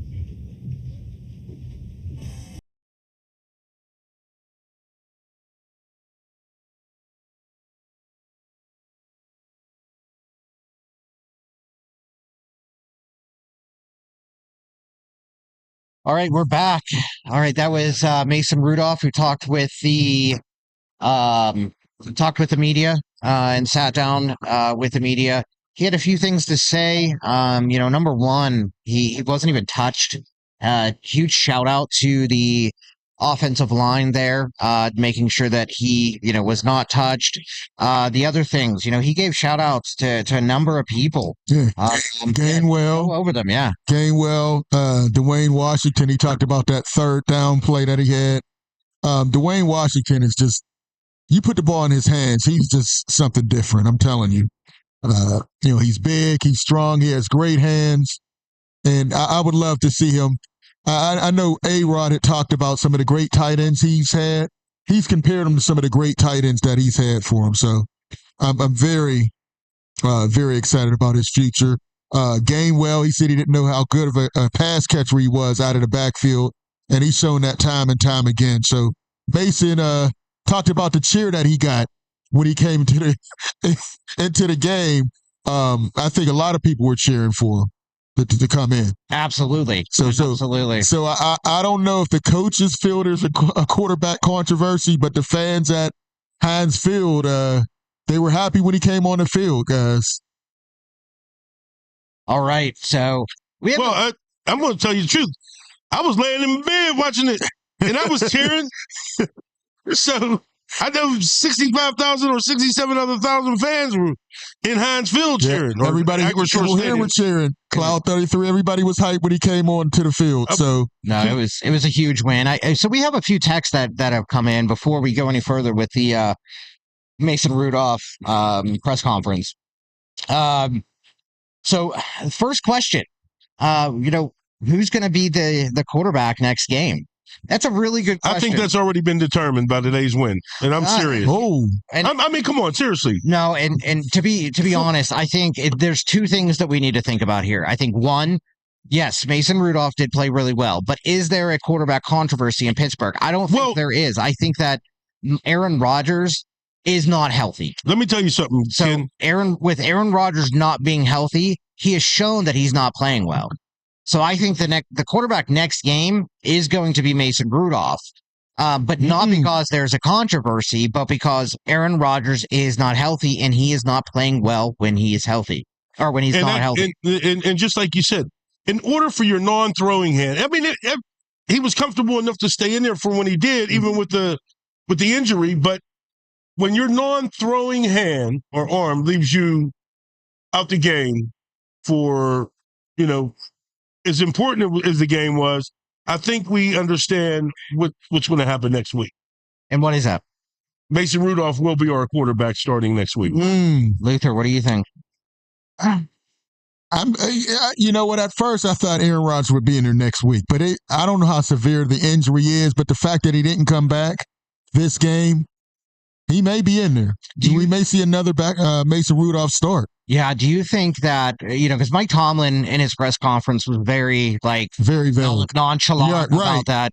Do you think that there was a conversation between the coaching staff and Aaron Rodgers? I believe so. Hey, Aaron, are you okay to play? And we saw you grabbing at your wrist, and I think it was decision mutual. Yeah. Hey, let's give Mason a shot. Absolutely. So, and I know we just covered pieces of this, but I really want to get both of your perspective, JT and Luther. Are the Steelers on track to win the division? Yes. Absolutely. You have a 2-game lead, depending on what the Ravens do. Right now, 3-game lead, right? Well, it was a 2-game coming in because Well, it depends on what the Ravens do. Right, yeah. That's what I mean. Yeah. So the Steelers have 6 wins. If the Ravens win tonight, they'll have 5. So it's still neck and neck. The good thing is the Steelers have 2 games against the Ravens. So pretty much you beat the Ravens, you do what you have to do, you can win the division. I think they're still on track. This was a huge victory. This was a massive victory, and this, like we just went over before we listened to the to Mason Rudolph's press conference, we talked about the division, right? And we talked about who is first, second, third, fourth in the division and the rankings, but also games behind, right? So Bengals and the Browns are out. Yeah, well, they're out. Yeah, the Bengals would have to win out. 3-7, and everybody else so they're 2-7. Yeah, right. So our main competition right now is Baltimore. We're 2 games ahead of Baltimore. Well, 1 game, but they're in the middle of playing one game. So this is going to really determine, kind of the next steps. I have no faith in Gabriel being able to finish this game out. If the defense can keep making plays, maybe, but Gabriel's one of the worst quarterbacks in the NFL. I don't know how he still has a starting spot. 2 interceptions. How many touchdowns has he thrown? I think he threw 7. No, he doesn't have 7. I think he has 7 on the season. So, and then our next games, so next week we play Chicago Bears. Yeah, Chicago at 1:00. They squeezed past Minnesota today. Right. Well, and Chicago's not a team that we can just say, hey, we can walk in and beat them, right? They're a team you never know who's going to show up because their offense with Ben Johnson, he's really turned around Caleb Williams. They have some great young receivers. They have a run game. And they have a run game. The defense, you never know what defense is going to show up. Yeah, I see their defense very similar to our defense. Absolutely, yes. Right? Yes. And, the Steelers defense, there's some games they look like they can take on anyone and beat the number one teams like the Colts. And then some games they look like our last game against the Bengals. Cincinnati Bengals where we can't stop anything. So they, that one's going to be a tough game depending on who shows up. We are playing in Chicago. So weather at this time of the year should be a factor. Might have some snow even. That's what I was thinking. And then we come back home, but we take on Buffalo, 4:25 game on the 30th of November. So, and Buffalo's another team. You never know what's going to show. Today they put up almost 50 points. Yeah. Then last week they lose to Miami Dolphins. So they still have Josh Allen, the reigning MVP. So that's going to be a challenge, but it's a home game. So the final kind of round, we're the final 6 games of the year, 7 games of the year, I'm sorry. We have 3 of them are division games. Right. We have to almost go, we have to run it in the division. Pretty much. And because with Lamar Jackson back, I feel like the Baltimore Ravens can put together a win streak. And they have, if you look at their schedule, they have the Browns, the Jets. They don't play a lot of teams that are going to make the playoffs. Right. In these final 7 games for the Ravens. Right. And we play Buffalo, we play Detroit. Miami's actually been playing okay. They have been. And then the Ravens is always a war. Twice. Yes. And I'll be honest, the Browns, we don't play good against the Browns. We play in Cleveland. I know we barely squeak by in those wins, but I don't see that as a Jameis Winston beat the Steelers last year in the snow game where he came out smiling. He has 7 touchdowns. So. And they just got the ball back on a bonehead defensive. Whoa! Yeah, bonehead defensive play by Baltimore Ravens. Neutral zone infraction. So the what JT's talking about right now is the Baltimore Ravens are taking on the Cleveland Browns. We're here at Cloud 33. Gabriel even looked like he was surprised that he completed that pass. Yeah, it looks like it too. Come on. But we are live here, Cloud 33 in Penn Hills. Gene, the owner of Cloud 33, is here in the crowd. He is. I said we bring him up. He invited me to come watch the game with them a little earlier. If you're in Pittsburgh, stop by. This is Cloud 33. It's a cigar bar. Stop by, have a cigar. Bring your beverage of choice. There's TVs all over the place. It's a great crowd here. It was crazy during a Steelers game. But it's a chill environment. If you could sit in the back and chill if you want, you could join the group. Men, women, anybody, come through. It's a great crowd here. The other thing that Mason Rudolph had talked about, and I'm looking at my notes here. So, the big thing was he didn't get touched. He mentioned, and I wrote this down, right? He mentioned that it takes him a few passes to get into the game. Mm-hmm. And he also mentioned a DK. It takes him on the one play, 3 defenders follow DK. Right. Open it up for Roman Wilson. Yes. That was a beautiful pass by Mason, too. He was open, but he dropped it in there with the wind, not having thrown for a whole half. Yeah, so he was ready. You got to stay sharp, and he was sharp. So kudos to Mason Rudolph. And if you guys are right, I like his chances against that Chicago defense next week. I laugh a little bit because he said that it takes him a few passes to really get into the rhythm. However, I felt like he came in and was like, he was on it. Like, he actually looked really good as soon as he stepped onto the field. Absolutely. I get it from a quarterback perspective. It takes you a few passes, but what did he go? It's 12 of 16. Yeah, 127 yards, one touchdown, had 118.5 QB rating. Aaron Rodgers, while he was in the game, mind you, he was in the first half. Mason Rudolph came in the second half. Aaron Rodgers has 9 for 15, 116 yards, 7.7 average. They almost averaged exactly the same. He had one touchdown, and he was sacked one time for minus 11 yards, 106.5 rating. So we almost got the same type of performance, but no sacks. No sacks for Mason. Yes, very well done by the offensive line. What I would like to do, I'm going to go to a break really fast. When we come back, I'm going to have Kevin Cameron on the phone. Kevin was at the game. He was covering the game for Pittsburgh's DSEN. So we're going to take a quick break. We're going to have Kevin on the line when we come back. And stay tuned. We also have one more post-game show to go over.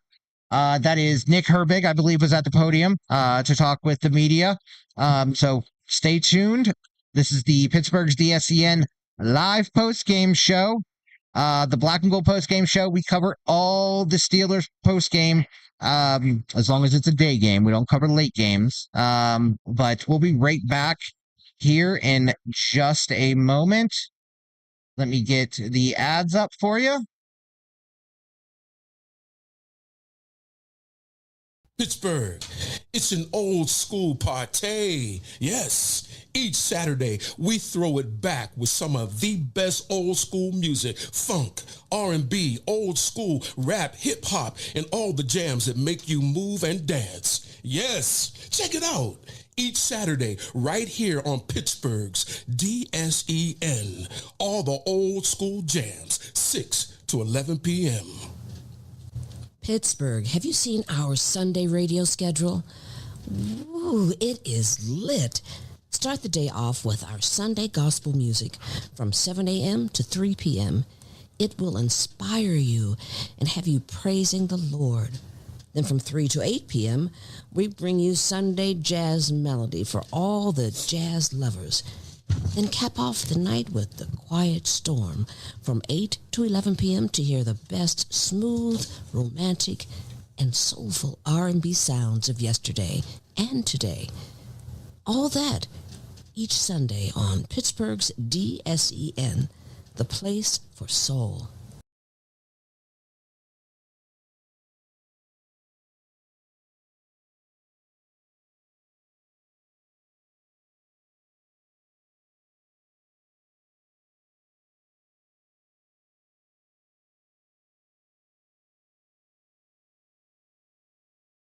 Pittsburgh, it's an old school party. Yes, each Saturday we throw it back with some of the best old school music, funk, R&B, old school, rap, hip hop, and all the jams that make you move and dance. Yes, check it out. Each Saturday, right here on Pittsburgh's DSEN, all the old school jams, 6 to 11 p.m. Pittsburgh, have you seen our Sunday radio schedule? Ooh, it is lit. Start the day off with our Sunday gospel music from 7 a.m. to 3 p.m. It will inspire you and have you praising the Lord. Then from 3 to 8 p.m.,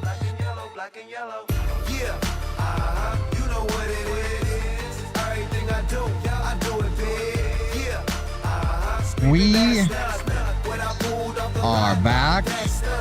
This is Pittsburgh's DSCM Black and Gold post-game show. We got someone special on the line. It is our boy. It is our boy. Kev, can you hear us? I can hear you loud and clear. Can you hear me? I can hear you loud and clear. I know you're sitting in traffic on your way back from the Pittsburgh Steelers versus the Cincinnati Bengals game. Tell us what you think. I know there's a lot to go over, and we're trying to cover it all. Kind of at a scattered basis right now, but we're trying to cover it all. But give us your insight. Okay. First of all, fellas, I've been listening, and you all are doing a fantastic job. Let me just say that. Thanks. Appreciate it. Ken, and Ken, I hear a little bit of music in the background. You can go ahead and cut it. I think that's coming or is that from Cloud the 33? TV. Yes, that is coming from the TVs in the background here at Cloud 33. Got it. We're good to go. Hey, fantastic victory by our boys today. The most impressive thing to me was that defense. And I'm not sure, I saw that, or I heard that you played the interview for Mason Rudolph. Yes. Right. And I believe you said you also played the interview for Mike Tomlin as well. So I'm not sure if you asked a question that I asked Mike Tomlin about Kyle Duggar. Yeah. Yep. Okay. So, Kyle Duggar is really adding a lot of value to the secondary. And actually on my pregame report today that I do before all Steeler games, I give a pregame report. And I mentioned that this Steelers defense is different because of the safeties. The safeties are making a huge difference on this defense. So I think we have two solid safeties. Jalen Ramsey can't make it personal. I feel what he was talking about, if someone spits on you, it gets personal. However, you got to think about the team, right? And it was a 4th and 1 at that particular time. Right. And Cincinnati was trying to decide if they wanted to go for it or not. And he made it easy for Cincinnati to have an opportunity in the game. But the defense was impressive. Anytime you play the team second time and they pretty much went up and down the field on you on Thursday night, and you come back with a solid game plan and you hold them to, how many points did they have? 12. 12 points. 12 points, 1 touchdown. And, fellas, I'm not sure if you all mentioned this, Cincinnati was coming off of a bye. Right? So Cincinnati had extra time to prepare for the Steelers, which I was concerned with coming into the game. But it seems like the Steelers were more prepared than Cincinnati. Yeah, I completely agree. I think coming off the bye now, I think the Bengals have played the Steelers the past couple. What was it, last year they came off the bye and played the Steelers as well. And I think that the Steelers are 2-1 coming off the bye again, or when Cincinnati's coming off the bye and playing the Steelers. So it looks like the Steelers kind of their defense came into play. I think that they knew what they needed to do against Joe Flacco. I think that they pressured him and got him off his spots a little bit more. But I think what about JT Herbert? Come on, man! I already called it. I mean, the guy's he's constantly pressure. I mean, you gotta give him his props because another sack, next man up, right? Hey, he's doing it. I don't know. I wouldn't even consider him a next man up anymore. I think he needs to be like he's someone that needs that healthy 1-2 with Alex Highsmith. Well, Highsmith is hurt so much he gets a lot of starts, and every time he makes a big play. Herbert definitely showed up and showed out again. Yes, he did. Kevin. Go ahead. I was going to say, Kevin, I know your question, back to the question you asked Mike Tomlin about Kyle Duggar, and he's excited to have him as an asset and excited to move forward with him. The Steelers now have 77 points off of turnovers so far this season. So, turnovers again, and it's going to be a continued conversation because we live or the Steelers fans live in an environment where turnovers are such a big deal. But how impactful has it been for someone like Kyle Duggar to step in when we lose not only Elliott to the injury, but we also lose Jalen Ramsey to being ejected from the game. And we know how Joe Flacco rips up the Steelers, but today we kept him in check. Right. Hey, Kev. Yeah. Real quick, I wanted to ask about the Jalen Ramsey ejection. Did you get a read on what happened? Why he was so angry? Did anyone ask? I don't know if that came up in the press conference. Yeah, I know it doesn't take much. Jalen Ramsey was sitting at his locker after the game, and nobody would go towards him. Wow.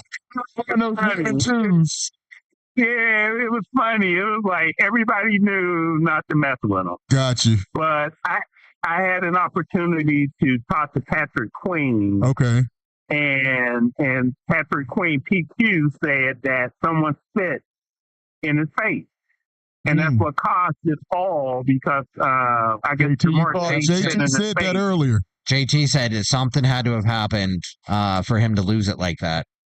And I thought, I thought it was spit because the camera was so far away, we really couldn't see it. But I mean, that's the only thing I could figure out that would make Jalen Ramsey erupt like that.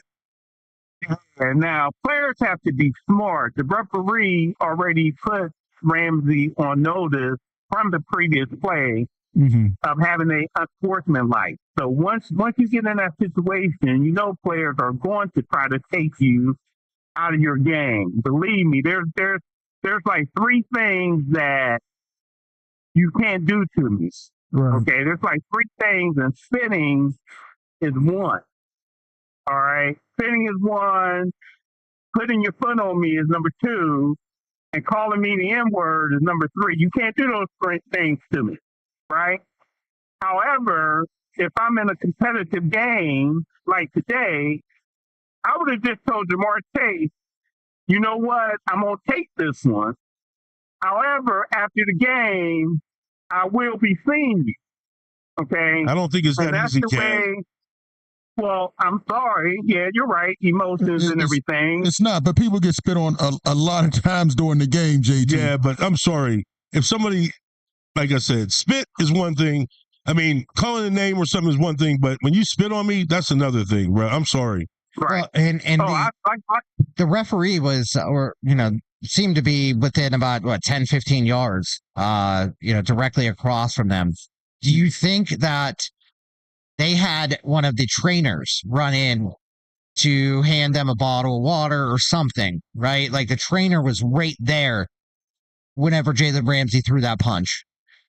And even though the ref was within eyesight, I mean, he was only, I'd say 10 yards away, directly across from him, that I think, now that you're saying that trainer blocked the sight or blocked the view of any spit that was made.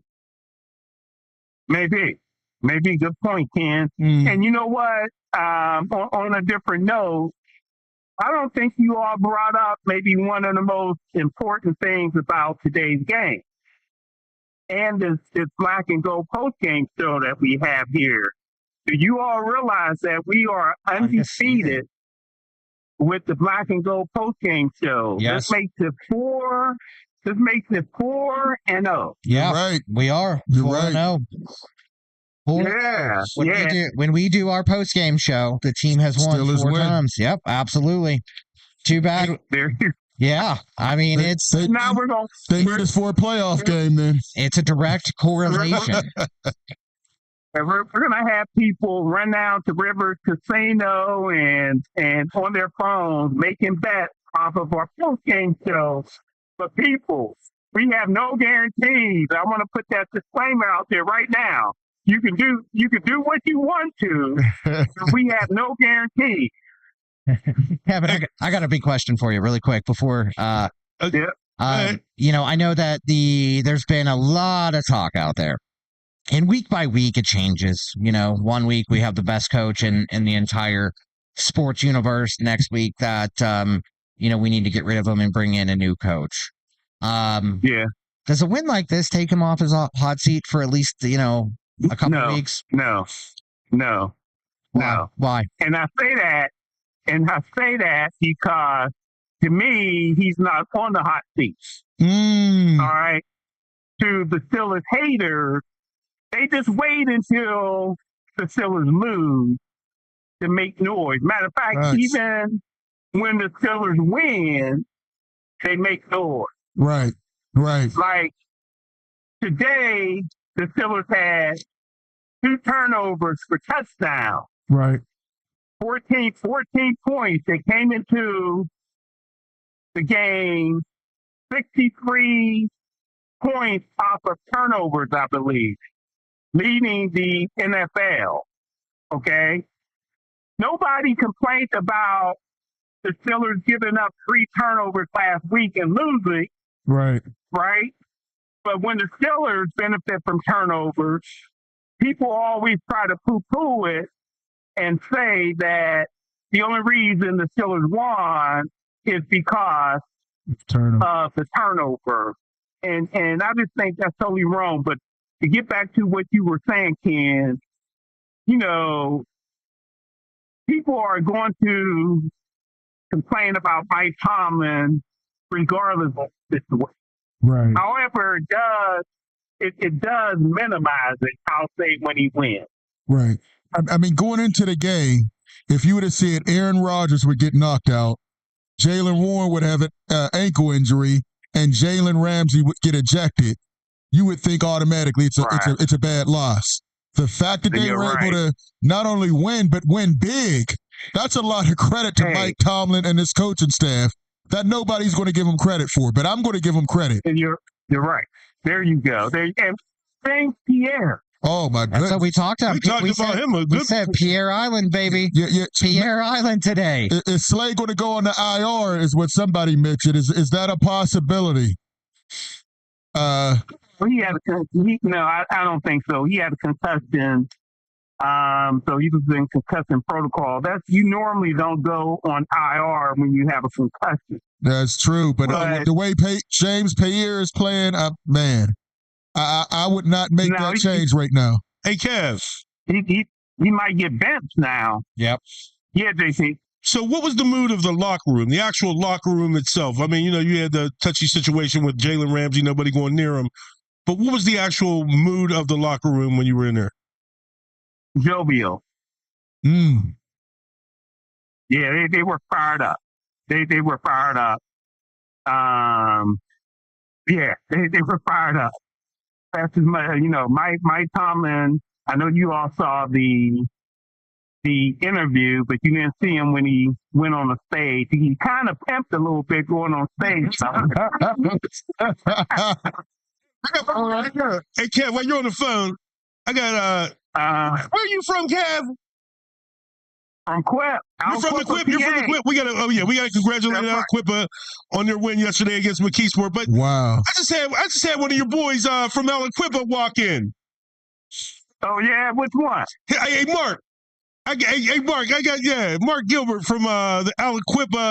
Quips, brother of Sean Gilbert and the father of Mark Gilbert and Micah Gilbert just walked in and he got a couple good wins. Don't point at me, man. Come on now. We're waiting for him to get on the show. Come on up. He looked at me and pointed and said no. Wow. Wow. You're on your way down here though, right? Cloud 33, Penn Hills. I am on my way, and a lot of other people should be on their way as well. Even though there's traffic, there's still post-game traffic is moving. Mm-hmm. There's something I wanted to talk about as well that you all talked about earlier, this Mason Rudolph situation, right? Go ahead. Mason Rudolph falls out. Yeah. Yes, he did. Yes, he did.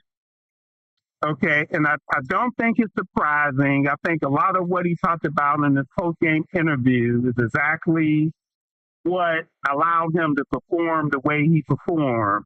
He's familiar, with the team. He's familiar with the city, the stadium, the fans. He knows the offense, all of that, even though Arthur Smith wasn't here when he was here. Okay. He's just real comfortable. Now, let's not get crazy when we talk Aaron Rodgers and the quarterback controversy. Mike Tomlin will not allow that to happen. Okay. We are do or die with Aaron Rodgers unless there's an injury. Well, and just so you know, is there an injury though? Yeah. That left wrist. Because here's how we were talking about it, and I know you were listening, but just to give you additional context, what we said is there's no quarterback controversy unless Aaron Rodgers is not 100% healthy. And I'm talking 41-year-old quarterback, 100% healthy. Yeah. But when he's not healthy, he's not playing well. And we need to be able to win. So if he's not healthy, the best thing he can do is say, hey, I can't play this game because I'm not healthy. And if that means that next week we're starting Mason Rudolph, I'm comfortable with that if Aaron Rodgers is not fully healthy. If he's fully healthy and he can play, then I want Aaron Rodgers on the field. Let me tell you all something. Aaron Rodgers might have been able to go back into that game today. Yeah. But do you know who the Steelers play next week? And you mentioned it. Chicago Bears. Chicago. When Aaron Rodgers plays Chicago, what does he say? He say, "I'm your dad." Yeah, he owns you. He owns you. Mm-hmm. So Aaron Rodgers is going to do everything in his power to play in Chicago. Trust me. Yeah, and it's going to be outside. It's going to be most likely very cold, right? And it's going to be one of those games. Right. It's going to be a normal AFC North game, except not in the AFC North. So he's going to be going into an environment that he is used to. The Steelers aren't necessarily used to it, but he is used to. So I would much rather have Aaron Rodgers behind center as long as he's healthy. And I understand it's his left wrist, so it's not his throwing arm, which, okay, fantastic. And even when they put Mason Rudolph in, I was surprised, right? Because Aaron Rodgers is known to play through some injuries. Yeah, tough. Yeah, so is there a quarterback controversy? No, there's not. But we need to do what's right in the moment, and if that means that if Aaron Rodgers takes a hit against Chicago, in the second quarter, and he can't perform, we need to make that change. And I think that now that we got Mason back there to show what he can do, this season, I think the team might be a little bit more comfortable to make that move in the future. But now, do you know more than I do about the ins and outs of that team in the locker room? Aaron Rodgers, did he have anything showing that, it could be more serious than what we know? Or did he have a cast on, anything like that? Well, I think after the interview of Mike Tomlin, he talked off the record a little bit. And I'll just say that he didn't seem concerned. However, let me say this. Okay. I wouldn't be surprised if Mike Tomlin played. I'm trying to find the right adjective to describe it. Publicly, he might not reveal a whole lot because now Chicago will be in a situation of who's their quarterback. Right. Will we see Mason Rudolph or will we see Aaron Rodgers? So this presents a problem for Chicago to plan defensively. Mm-hmm. So that's something to look out for as we go through this week. So they almost played identical today. It didn't look like it, but when you look at the stats, they almost played identical. Mason Rudolph had 12 of 16. Aaron Rodgers had 9 of 15. Mason had 127. Rodgers had 116. Both, had one TD, 7.7 yards per attempt for Rodgers, 7.9 for Mason. So the only difference was the offensive line kept Mason very clean. Very clean. So you know what? You know one of the reasons they kept him clean, and what Mason Rudolph did this game better Dumping than the ball. Aaron Rodgers. Dumping the ball. Yeah. he got rid of it. Yeah. Well, not just that, but when you're a quarterback, you got to control your pocket. And Mason Rudolph hung in that pocket because a lot of times Aaron Rodgers running too fast. Okay, for whatever reason. Right. But I think Mason Rudolph controlled the pocket better than Aaron Rodgers today. When he had to dump it off, he did that. He dumped it off. On that long pass play down the field, I think Luther mentioned it. Man, just seeing that play develop was beautiful. Yeah. And for him to make that throw was beautiful. Well, and he climbs the pocket a little bit better than Aaron Rodgers does at this point in his career. Yeah, he definitely climbs the pocket better. And then, fellas, maybe it's age. Yeah, sure. Right. No, it's definitely age. Yeah, for sure. Yeah, when you're 41, 42 years old, you're like, man, I'm not standing in this pocket, but only for too long. Well, but you know what else has something to do with it? His size. Mason Rudolph can see more what's going on than Aaron Rodgers because of his height. So I believe that has a lot to do with it too, because of, like you said, Aaron Rodgers runs into a lot of coverage, runs into the sacks, and where he really cannot see the play development as much as like Rudolph being at 6'4". Right. So let me do this, fellas. I'm going to the Squirrel Hill Tunnel right now. So I'm only probably 5-10 minutes away from you. So I'm going to go ahead and hop off.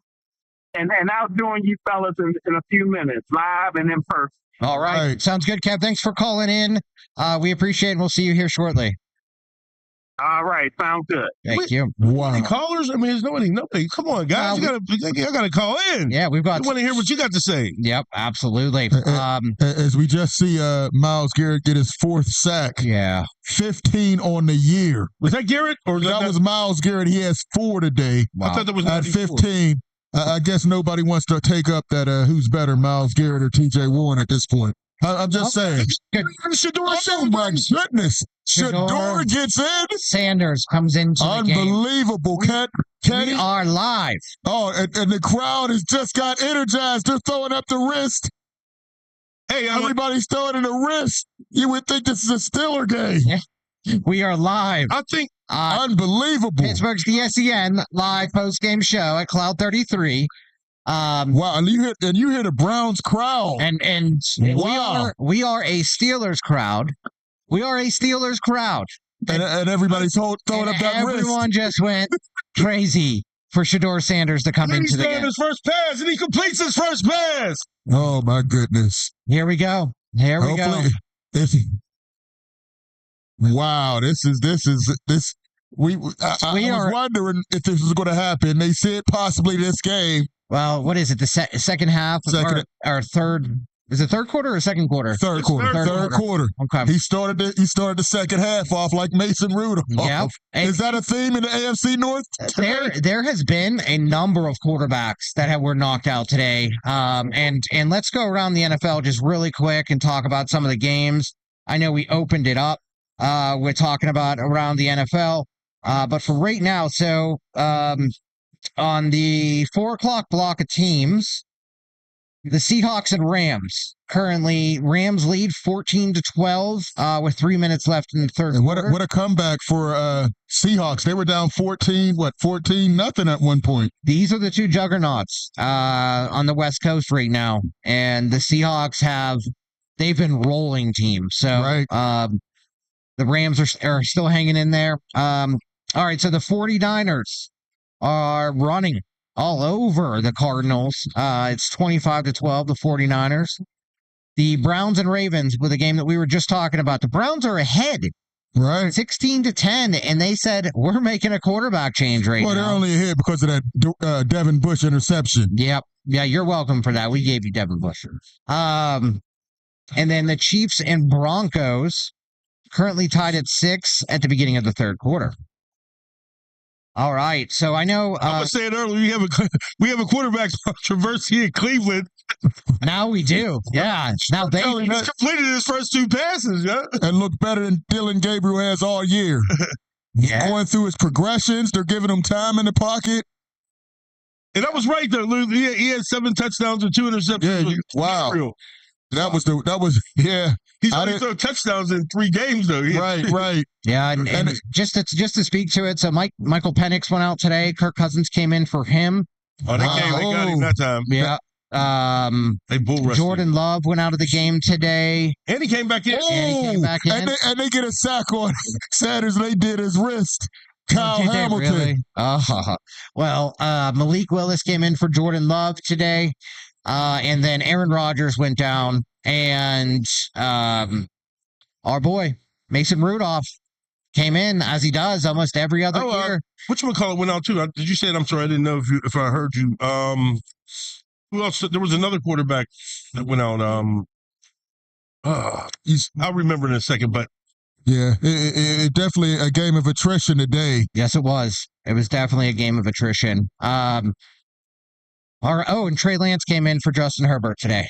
Wow. Yep. Came in at the very end that could of the game. explain. At the very end. Okay. Yeah, look, the game was already out of reach when he came in. Yeah, I couldn't tell you. I don't think so, but he went 3 for 8 for 37 yards. Oh, okay. Only 8 passes, so that'd be probably pretty late. Yeah.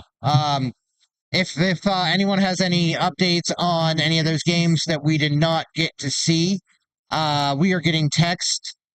Tell Luther to stop talking about Cleveland. We only care if Cleveland loses. Well, that's kind of the point right now, right? I mean, if they get it, they're winning right now. They're beating the Ravens. This is a division game.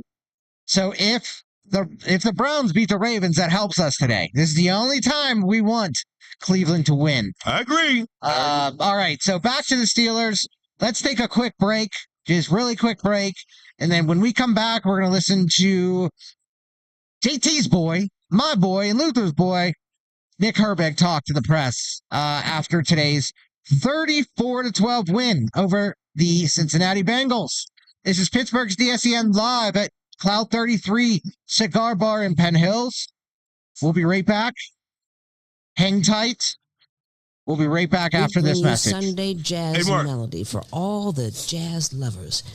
Then cap off the night with The Quiet Storm from 8 to 11 p.m. to hear the best smooth, romantic, and soulful R&B sounds of yesterday and today. All that each Sunday on Pittsburgh's DSEN, the place for soul.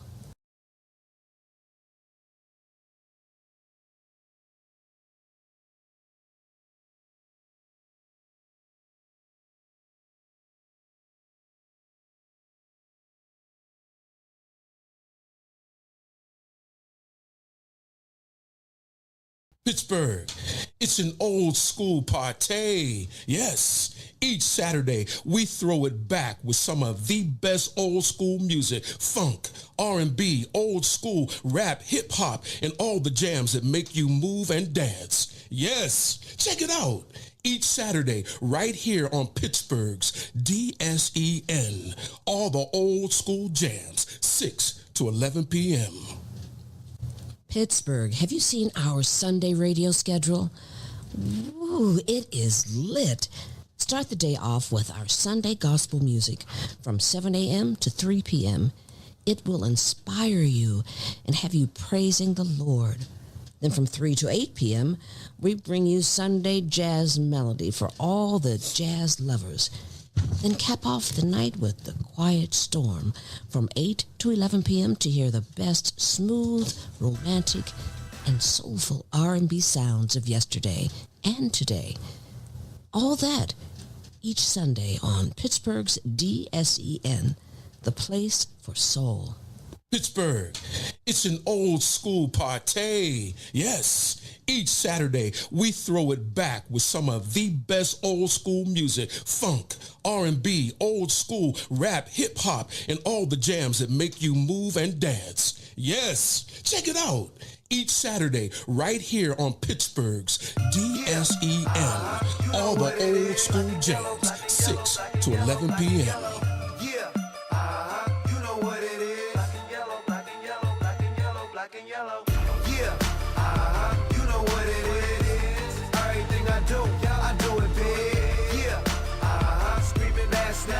We are back.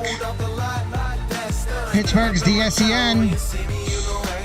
Cloud 33. I made a wardrobe change. I am turning into Kevin, making wardrobe changes with my Cloud 33 hat on. I did it for you, baby. I did it for you, Gene. Last time we were here, he made a comment about me not wearing my Cloud 33 hat. So this is for you, Gene. I ain't even ask where you got that Cloud 33 hat at, because I already know. The golf outing that we. Oh, no, here he comes. Here he comes now. Now he wants to talk.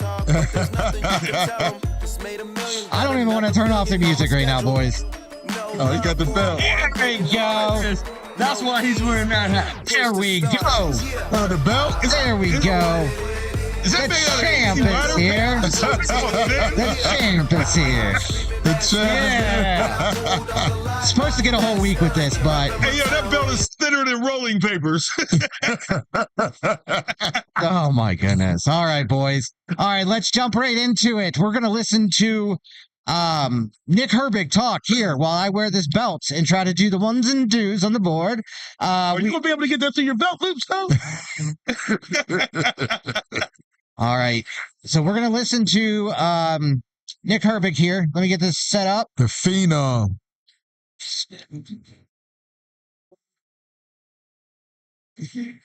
All right, here we go. Nick Herbig talked to the media just a few moments ago. What's up, you guys? Yeah. Yeah. Before I start, I'd just like to say all glory to my Lord and Savior, Jesus Christ. Super thankful. I think when he's at the center, life is a lot better and more peaceful. So whenever you guys are ready. I think that 3 OLB package you guys have been using all year seemed to finally pay off with the pick. You got pressure. Mm-hmm. Tell me about that package and the success you had on that play. Yeah. It's no discredit to anybody in the D-line room or anybody up front. But sometimes you just want a little more speed, I guess, on the field. And we have a deep outside linebacker room. So, Jack's having a great rookie year. That kid plays his butt off, and he's ready whenever his number is called. So today his number is called, and he was able to get out there and run around with us, and we were able to create a lot of pressure out of that package. So it was awesome. How big of a response game was this for you guys as a unit, knowing what happened against this team a couple weeks ago? Everybody in the building, we know what we're capable of. We know what we have to do. It's just a matter of going out and doing it. It obviously feels good to get a win, but there's still a lot of work to be done. Nick, what was so much different this time versus Cincinnati? What did you do so much better? We just played our game, our brand of football, played Steelers football. We didn't have all the turnovers necessarily that our culture is like, but, we had 2 touchdowns, which is, that's instrumental, huge in the win. And just getting back to our roots, doing what we do, and playing Steelers football. Your block sprung Dover, didn't it, for the final? Man, I just try to do my job, man. Try to be the best teammate I could be. You speak of the impact Duggar has made in just a couple of games with you guys, and Pierre also coming in that type of situation. Those guys are ballers.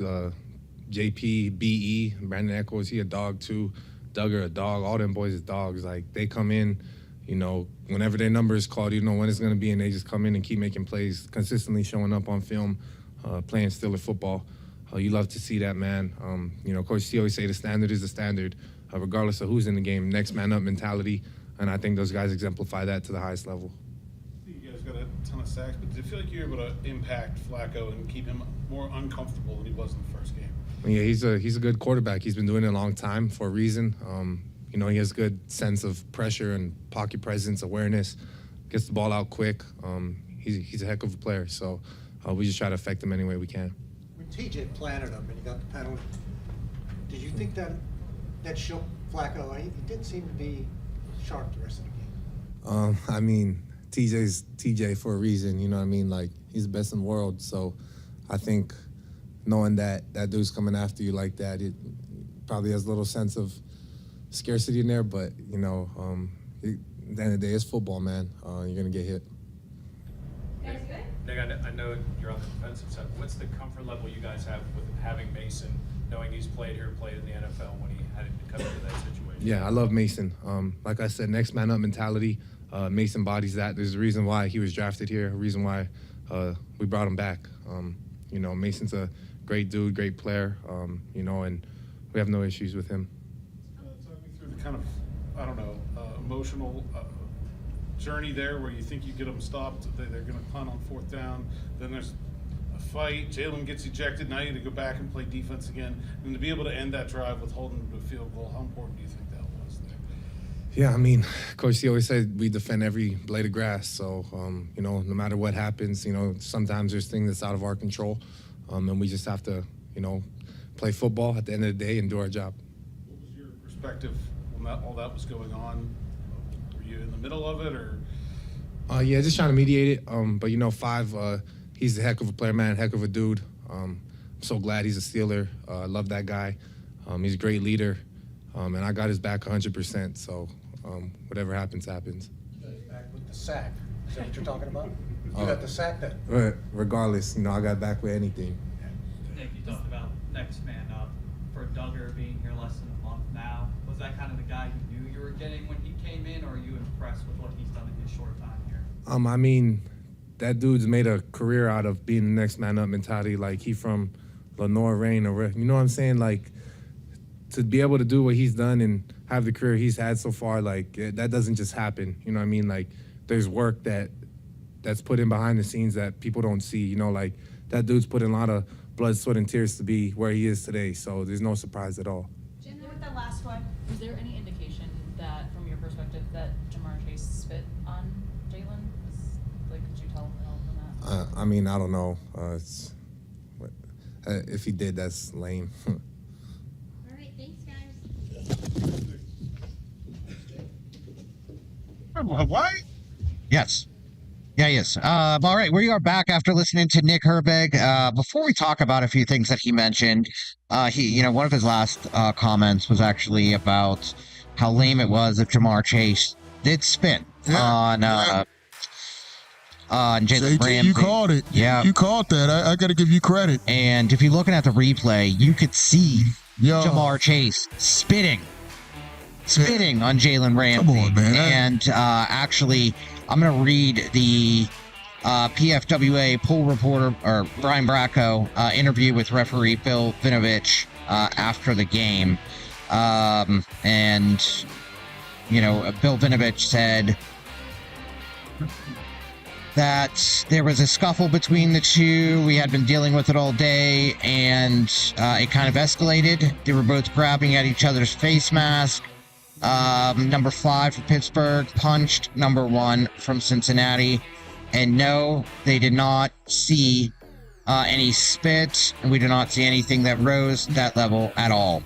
So they did not see anything, of course not. But if you look at the replay, yes, it definitely looked like it. Yeah. But can't go back to it. Can't change anything now. It's time to move on. I still think that Jalen Ramsey, I know, man, if someone spit on me, I don't know what I would do, to be honest. I have an idea. Yeah, Jake, you know what I would do. But to be real, when it comes down to a football game, emotions are high, man. Right. Emotions It doesn't are high. take much. But, I think, Kevin made a really good point that he just got a personal foul right before that. Right. Right. So if you're hanging right on the edge, what do you do? Can you walk away from that in the betterment of the team? Should you walk away from it for the betterment of the team? Probably. But I don't know. How many times we're going to see this? We saw the first game of the season, Jalen Carter got ejected. Now Jamar Chase. They got to do something about it, man. Stop spitting on people. Right, You're grown men. But they need to punish these guys severely. And not just for Jamar Chase should be suspended for the next game. Oh, I don't. That I don't disagree with you. Or fined to the highest level. Yeah. No. But they got money. You know what I mean? Yeah. Take his butt off the field for the next game. Yeah. Because if you're able to go back, and obviously the league is able to go back and review these plays. Yeah. Go back and review these plays to make the players stop doing this. This is one, it is lame, like Herbig just said, but it's gross. Right. Come on, we're grown men. You don't need to be spitting on the competition. And it's not like golf or something. You can actually go and hit somebody. Yeah. You know? Right. Come on. Stop this spitting stuff. Right. So to go back to Nick Herbig, he had a lot of good things to say. He gave a shout out to Jack Sawyer. They had a rotation where Nick Herbig came on the field with Jack Sawyer. They created a lot of pressure. What do they call him? 5-star. Yeah. He's going to be special. He is. And Nick Herbig, too, and he kind of gave himself a shout out. He mentioned that he brings something different to the team. Right. Whether it's speed off the edge, whether it's just creating something different. But it works, right? And they're creating a lot of pressure. He also mentioned that they did not have the turnovers that they normally have, but they had the TDs. So if as a culture you're saying, hey, if you're mentioning as a culture that we didn't get the turnovers we want, but we got 2 touchdowns, that means they have a mentality in their mind that splash plays. Tomlin talks about it all the time. I love it. You got to go for these turnovers. That decides the game. Yeah. Hey, Ken, Luther, I just hate all the cheering and everything we got when your boy Shador came in the game. Yeah. Well, he just threw a pick. Yeah. Absolutely. Yep. As long as the Browns win this, I don't care how they win it. That interception. They need to put Gabriel back in. Yeah, they do it for what? For what? Yeah. That's a huge turnover. Was that another interception? Yes. Oh, and the Browns get it right back. Oh, man. Is that Devin? No, that's another linebacker. The Browns. Wow. Yep. Lamar Jackson and Stone, 2 interceptions. I'm loving it. But, he also mentioned Pierre, Brandon Eccles, the entire secondary, Duggar, how they, when their name is called, they get in there, they keep showing up. And most importantly, man, Nick is a Steeler. Yes. If you listen to if you listen to the words he uses, like he is a Steeler, and it gets me fired up because he is bought in. Yeah, he is. Fully bought in. So it is nice to see. It's good to hear him. I know JT was a little kind of shocked whenever he started talking. He's like, man, is he Hawaiian? Yeah, he's Hawaiian. I seen that big old tree around his neck. Delays. We have a guest that is pulling up a chair right now. It is the famous. Not sure if I can get. Yes, you can. Kevin Cameron has arrived. The legend is in the building. I don't know about legend. I got here a while ago. Your boy is. Oh my God! And he comes in tearing stuff up. The tip jar. Is that the white stone? Hands of stone is in the house. It might be Ike Taylor. Let's do him the mic.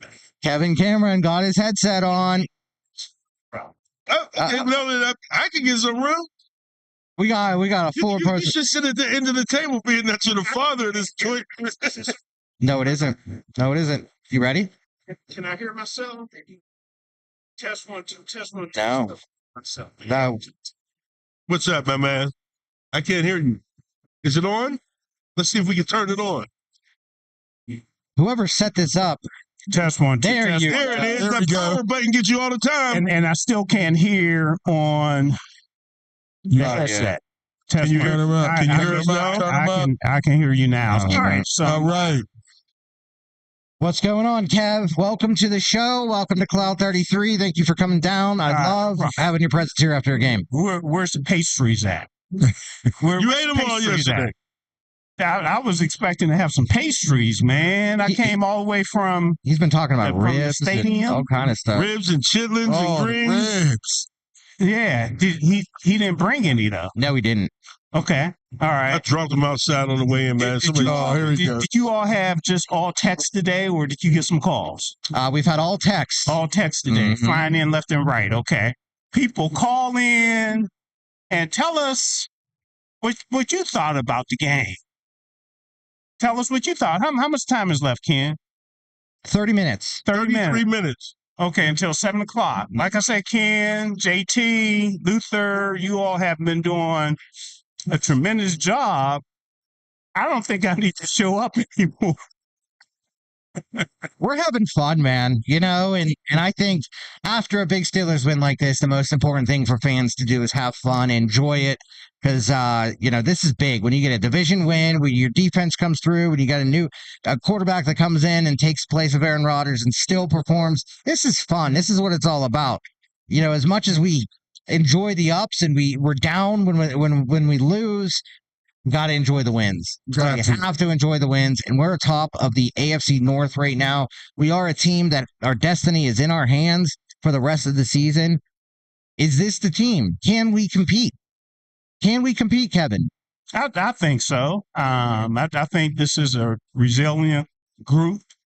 And today's win was just a complete team win, right? Just a complete team win. And everything from the special teams to the defense to the offense. I brought in my sheet, but I don't have it in front of me right now. I'm rushing. I know Jaylen Warren had a good day, if I'm not mistaken. Yeah, 62 yards. Okay.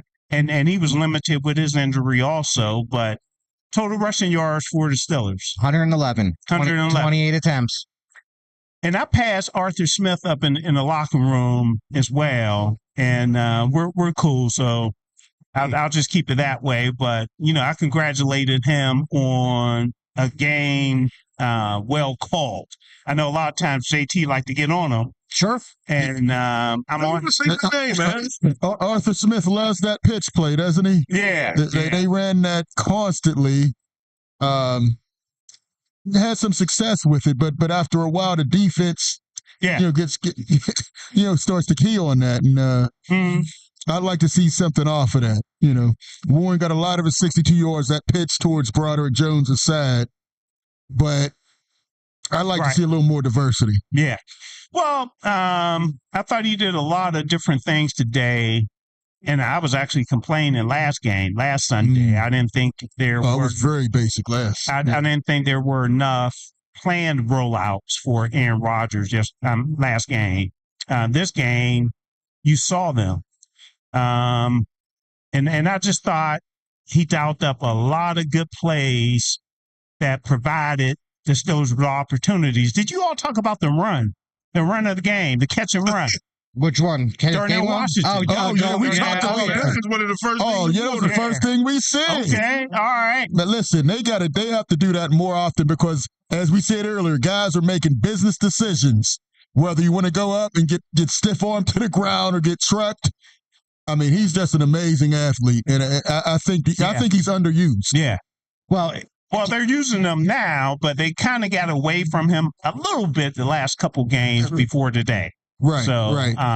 They definitely need to use 5 targets. I would try to do 5 targets a half with this guy if possible. How many did Metcalf have? 8 targets. Yeah, he had 8 targets today. He only had how many catches did it? 5 catches. Yep. 49 yards. Just under 10 yards a catch. And Roman Wilson had what? 1 or 2?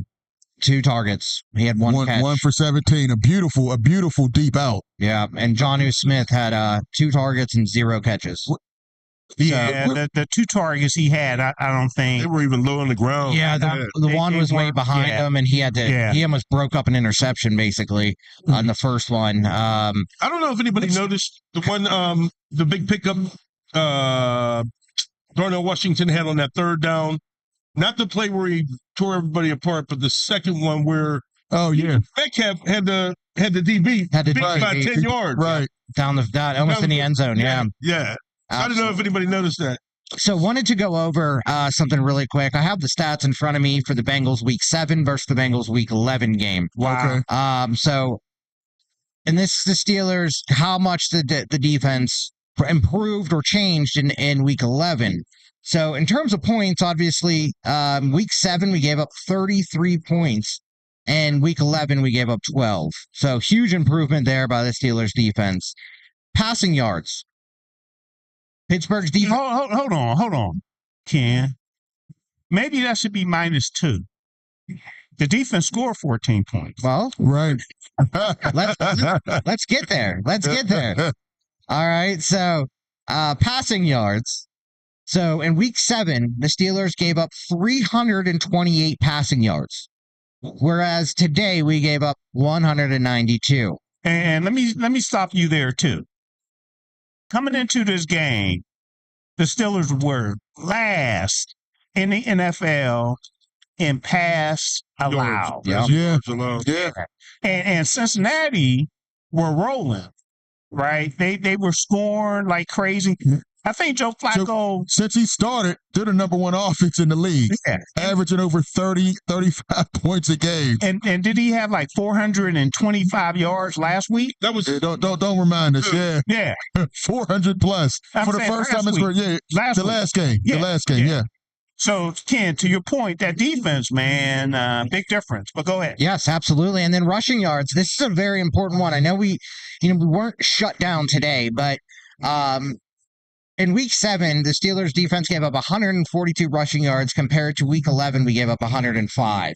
Right. So, and on that note, Ken, I think it was like 96 or 99 yards to Chase Brown. Yeah, it was 99. Yep, 18 for 99. Yeah. Okay. Yep. Fun fact. 16 catches by Jamar Chase in week 7. 3 in week 11. For 30 yards, right? 3 in week 11. For 30 yards? Yeah. Yeah. Yep. Yeah. Red zone.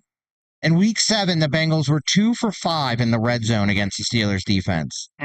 Today, 0 for 2. Okay. Shut it down in the red zone. What game did Herbig miss a game?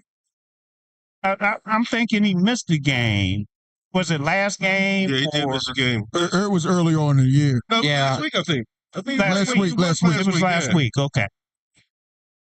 And then turnovers, obviously. We had 0 turnovers in week 7 against the Bengals. And the Pittsburgh's defense had 2 turnovers, which resulted in 2 touchdowns. And Duggar almost had another pick earlier in the game. Yeah. It would have been a pick 6 too. It would have been a pick 6, right. He made up for it and got it later. But did you also know that Pittsburgh is number 1 in the NFL for points off of turnovers this season? That is correct. We have 77 points off. 77? Where would the offense be without those turnovers? It's the real question. Well, keep in mind, the offense were scoring at one point in time. I think the Steelers have a number of 30-plus games. I know they had 30-something against the Jets, and then 30 points against the Bengals, and then I think Minnesota. What was it? Minnesota. So, I mean, this is a 17-game season, so you're going to have, your ups and downs. But it's good to see the defense finally coming around. I think on Soul Tape, our weekly show, everybody Tuesday, 6 to 8 p.m., I think we talked about, the question was, is the defense back? Last week we asked that question. And I think we all here, me, JT, and Ken, I think we all mentioned that we needed to see more. Yeah. And I still think there's a little bit more to see. Okay. And that one thing is consistency. Right? I think that's, if we can put 2, 3, 4 games together like this and be consistent and know what we're like and not have those high highs and low lows, then I think we'd be back. So, I think now it's just consistency. Yeah. That's what it is. I think Chicago's in trouble. Chicago has the most takeaways in the NFL right now. Okay. Yeah. So, can you say that? But since Duggar and Jalen Ramsey have been at the safety position, the defense the last 3 games, even though we lost big against Los Angeles, I don't think it was on them. I think it was on the offense. The offense was 3 and out. Yep. Defense got worn out. Yep. But when when the offense is moving the ball a little bit, you see how they play. I mean, lights out. Duggar, that was one of the best acquisitions. They didn't give up a lot for him. former first-round pick. Right. Man, that was the Steelers the trade market right there. Yeah. And we complained, didn't we? Yeah.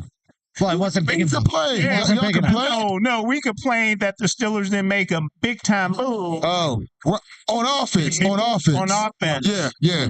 You know, before the trade deadline. Oh, yeah. I'm still disappointed they didn't add a receiver, but it is what it is. Well, and I think we got to keep in mind, too, right? The offense today moved the ball. They moved the ball, and the time of possession, well, at least the snaps, in terms of snaps, time of possession, we were almost even with Cincinnati today. So Cincinnati had 63 snaps, Steelers had 60. So it wasn't a huge imbalance of time of possession today. So our defense was able to get off the field. You know, our defense wasn't getting run all over the place, and they were able to get off the field and maybe even at times came off the field with points. Yeah, and that's something that I track, time of possession. And I think, I'm trying to go from memory, I think the Steelers had like 30 minutes and 5 seconds, and Cincinnati had 29 minutes and 55 seconds, something like that. You nailed it. So, wow. You nailed it. Yeah, so it's like a 10-second. You got a photographic memory over there. You take a picture once, and it's in there. So that's the second time all year that the Steelers actually won time of possession. The last time the Steelers won time of possession was against the Browns. Yep. And they won 23-9. Yeah, and it's mainly it beats down your defense, and it beats down the Steelers defense whenever they can't get off the field, whenever there's a lot of third down conversions. And if your defense is consistently on the field for, 10, 15 minutes at a time, they're tired, and we're making big adjustments. We're putting new packages in. Players don't know what they're doing, and the communication drops significantly in those situations. Let me ask you all a question, each one of you. Who do you think was the sneaky value? Maybe that's what we should have every game. Sneaky valuable player of the game. Sneaky when you say valuable. Sneaky. Now we know we talked about Duggar. Right, that his play might have changed the game. Mm-hmm. But who had a good game that no one is really talking about? How about Joey Porter Jr.? That's a good one. No pass interference. That's a good one. He was matched up on Chase and Higgins talking and backing it up this time without holding. Yeah, you think his daddy taught him? Well, they went. If you talking, you got to back it up. Yeah. They got out of that man coverage, which killed him last time. So that they gave him less opportunities, to me, to get those pass interference calls or those holding calls. But as far as I think Gainwell has to be probably the I wouldn't say that's sneaky. I think that's major. That was loud. I think that's major. That was loud. Yeah. That was loud. 2 touchdowns, 81 yards receiving. When you say sneaky values, like someone under the radar, right? That's not glaring, like a sleeper in fantasy terms, right? Someone that's just kind of went under the radar that no one's really talking about. Like PQ had led the team in tackles. YA Black was stuff in the middle of the defensive line. There's all kind of names we could throw out there. I didn't have a chance to watch the details of it, but maybe sneaky would be the offensive line as well. Okay, the offensive line performance. How many rushing yards did we give up?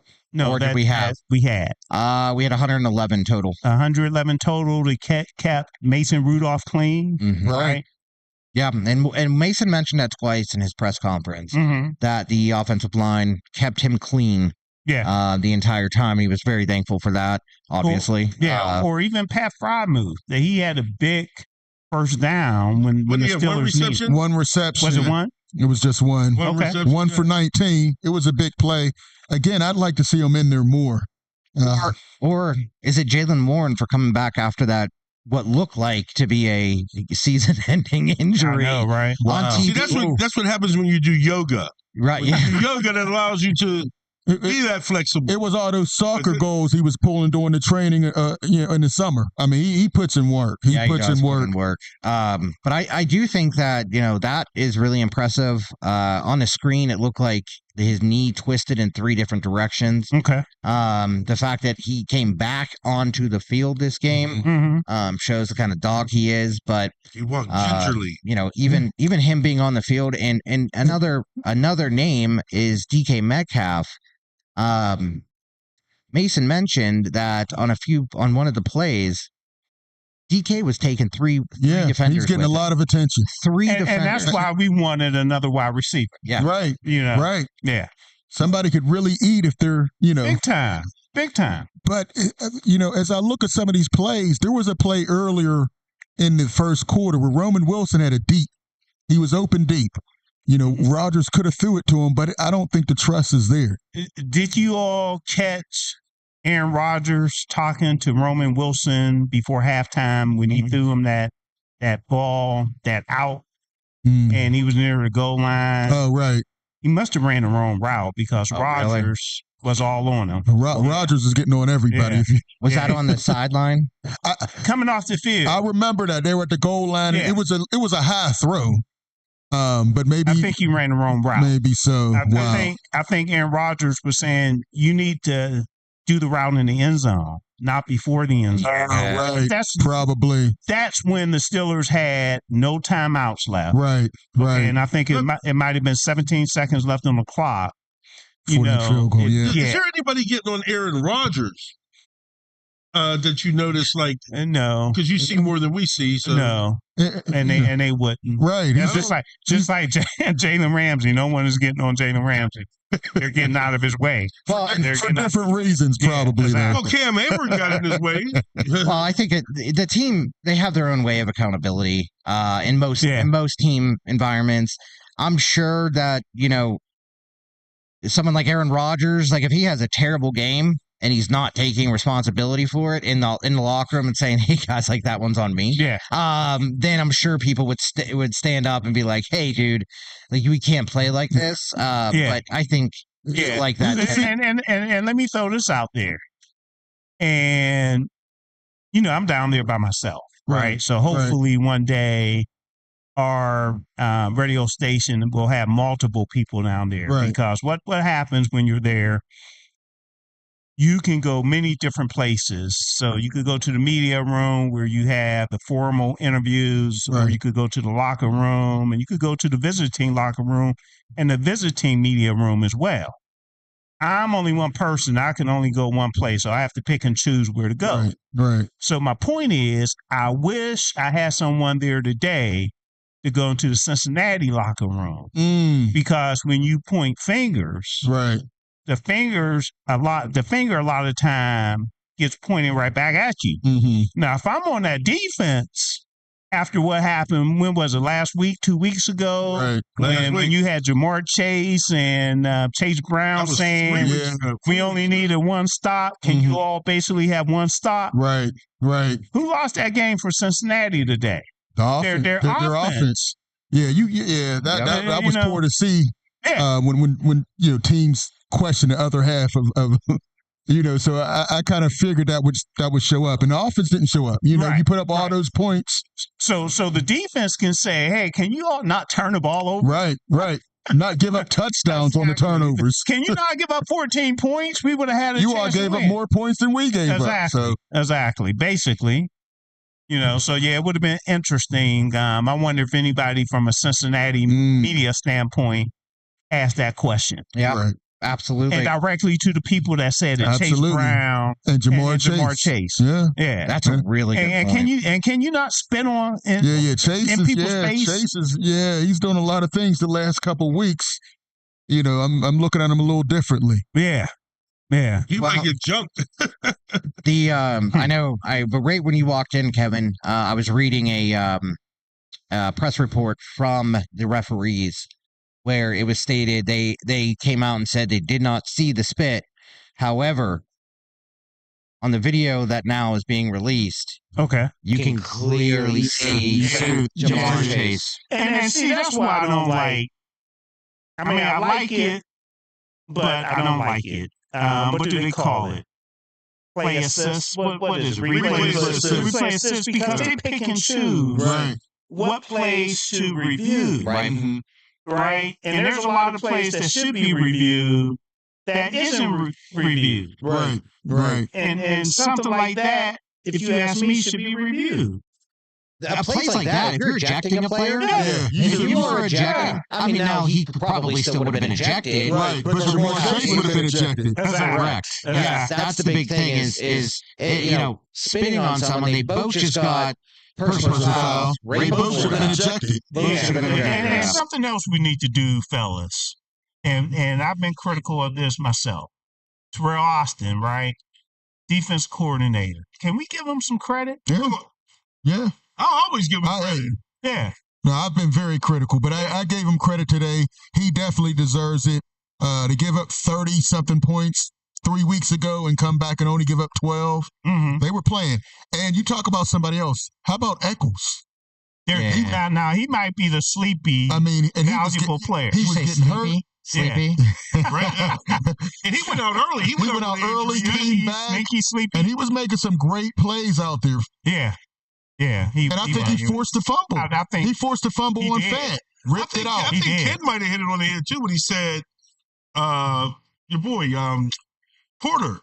JP, because, JPJ. Yeah, because like I said, to not hear his name being called for penalty after penalty, that to me is huge. Yeah, because he's usually covering the best receiver on the opposite opposing team. And see what happens, fellas, too. And I got on my boy Lewis Walker about this as well, who calls into the show occasionally. And I'm not sure is he the one that does not like Joey Porter Jr.? Yeah, exactly. Yeah, he says he's a bum. I'm not sure if he's listening tonight, but I got on him like a week ago because he's blowing my phone up, texting me and calling me. And I'm like, look, dude, I was like, when we win, I don't hear from you. You think I heard from him today? No. You should call him. Exactly. He's probably waiting on you to call in. I told him, I said, okay, when we win, I want to hear from you. Mm-hmm. So yeah. Wow. Well, just to go through some of these,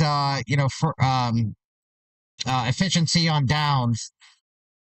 Well, we got a lively crowd here at Cloud 33. The Steelers today on third down efficiency, 7 of 13. His knee was down. The Bengals were 7 of 15 on third downs. On fourth down efficiency, the Bengals were 0 of 1, and the Steelers were 1 of 1. That fourth down at the beginning of the game. Yeah. Well, I guess it was right around halftime. Right.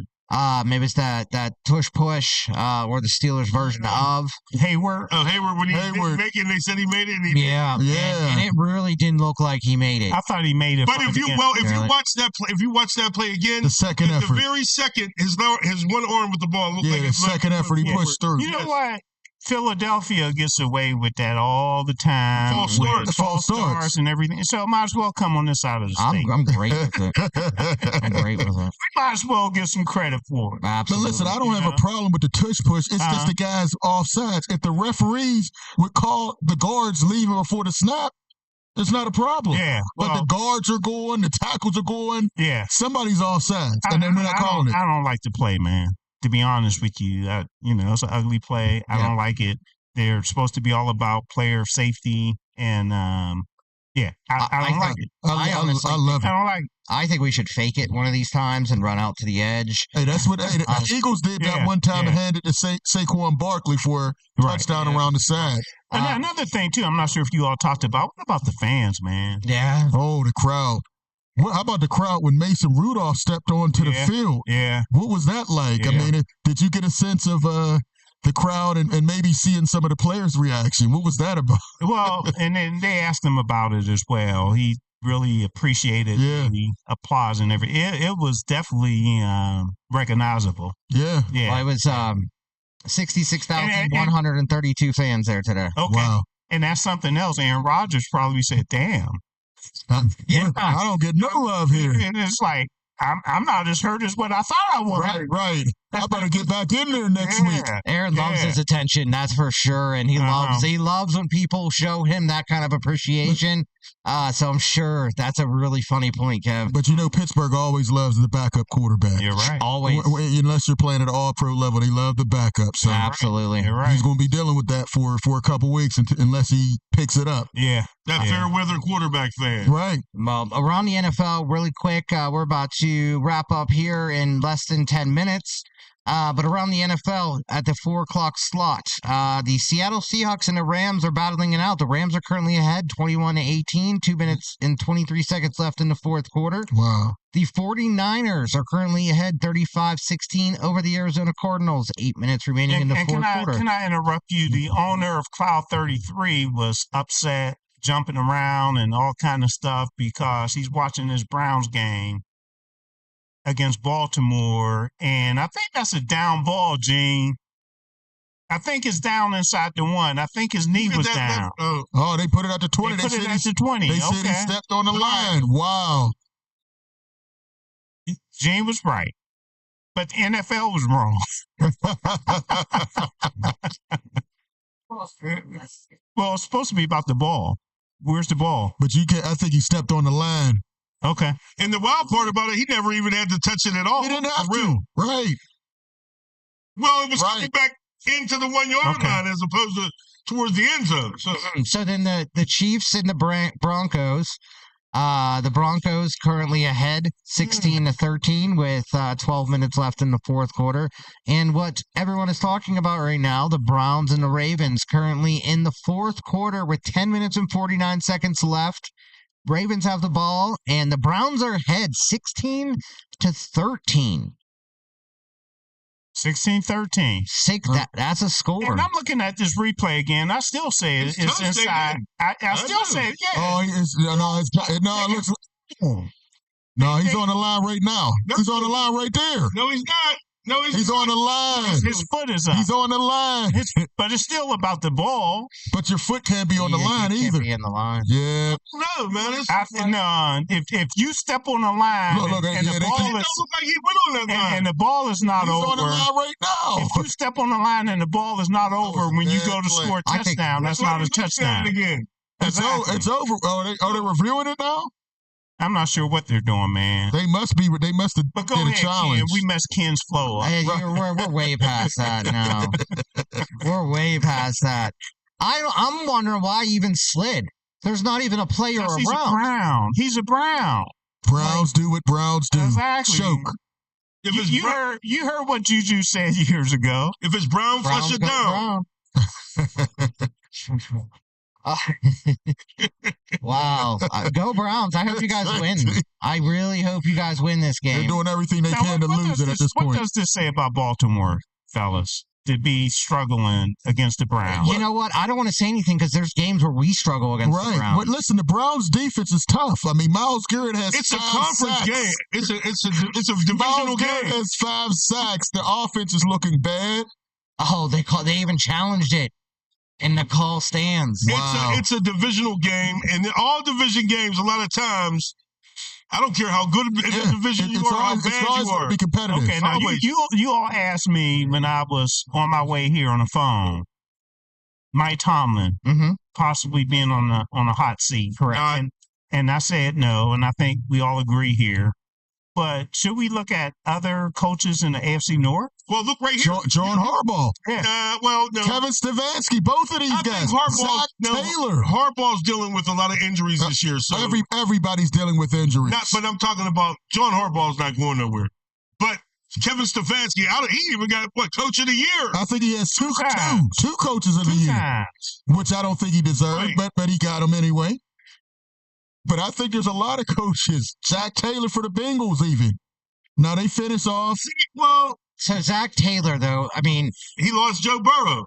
The only thing is, so last year they fired their defensive coordinator. So he was like their scapegoat last year. This year they got worse on defense, right? So I think the only way he's fired is because of the defensive performance. Offense, they still were a top offense even without Joe Burrow. So he has that to kind of hang his hat on. But the defense, that's on him. Good money. That is 100%. And remember, like do they have a GM? Who? Cincinnati. I don't know. Or does it go straight up? I think they do. So I would imagine. And then the Browns. Ask Mike Tomlin. Stefanski. Yeah, then the Browns with Stefanski. I mean, to be honest, I think he's lost the team. Honestly, to be honest, I mean, you have one of the best defensive coaches in the league. All right, and you have Stefanski, who, like, it's just their offense is terrible. And so are they on the hot seat? It's hard to say. Like, I'll make a prediction. At least 2 coaches in the AFC North won't be in the AFC North next year. At least 2. I would say at least 1. I think Stefanski's the only one gone. Maybe, JT. See, it all depends. Because I think we would be having a different conversation if Joe Burrow, no matter how bad the defense is playing, if Joe Burrow was playing, I think they would be. How many years are you going to have a bad defense? I mean, this is not a 1 or 2 year. This is like his whole coaching career. They've had the worst defense in the league. Went to the Super Bowl years ago, and they've been to the AFC not because of the defense. But Flacco has been playing just as good as Joe Burrow. You got a point there. Listen, I think he's showing that, when people say Joe Burrow's the best in the business, I don't know. I started to question that because look at what Joe Flacco's doing with the same guys. He has the number 1 offense, and actually they're playing better. Good point. I mean, they're playing better. I don't think Joe Burrow goes into the slump that Joe Flacco went in today.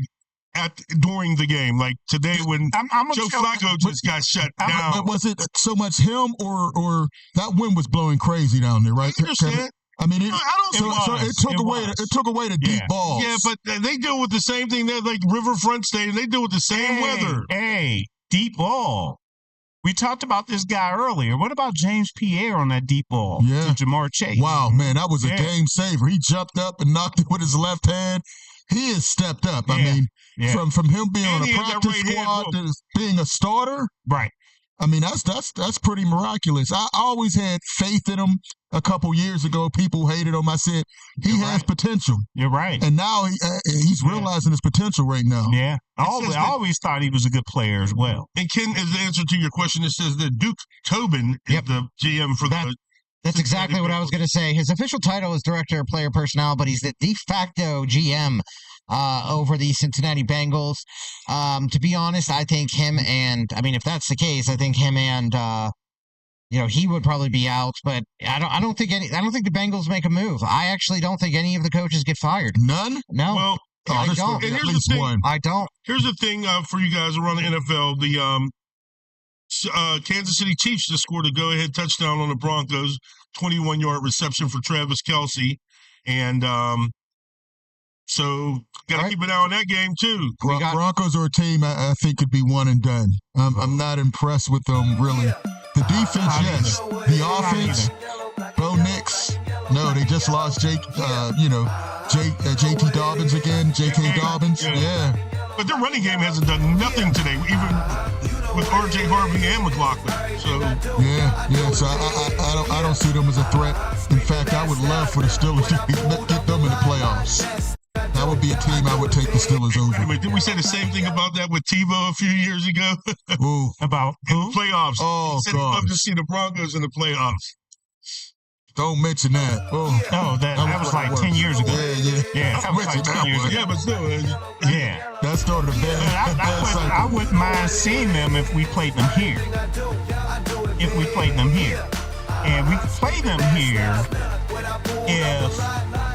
if we win the division, right? We'll at least get one. Yeah, we'll see. But I don't know if they're going to have one of the top seeds if they win the division. Are we wrapping it up? I hear music. We are. Okay. We're at the 7 o'clock time. I was letting you guys finish it out. Okay. Hey, do we see how our picks still too? No, it's not Tuesday. That's not Tuesday. Right now. Well, we could have done that the last 3 hours we were on, but hey, Ken, let me plug this real quick. Go ahead. It's all you, baby. Okay. I'm not sure if you went over this, but everyone watching, listening, Pittsburgh's DSEN is a 24/7 radio station.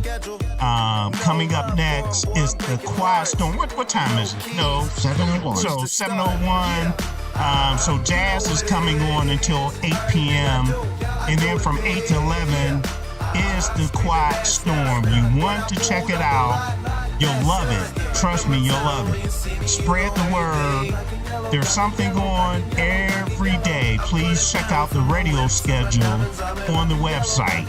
And put on your schedule every Tuesday, Soul Tape. You'll see us on Soul Tape every Tuesday from 6 to 8 p.m. That's all I had, Ken. All right. So, again, this is Pittsburgh's DSEN Black and Gold post-game show. We are live. One more thing. Eric Gibson actually texts Ken, just to let you know, and he says that the Bengals left tackle was jumping out of his stance early all game. That's Orlando Brown. If you watch him, and I listened to one of the writers for the Bengals, they will even say for years his jump he's the fastest offensive line person to get off the line. If you watch him, he's actually lined up, and even the Bengals writers, like every down it looks like he's jumping. Wow. He's that fast to get off the line because he's so old and he's so slow. He has to do that, and he had to practice on timing up his jump from the snap. Okay. So if you go back and watch, it's actually not, but it does look like it. Extra picks of a lot of left tackles get that extra leeway.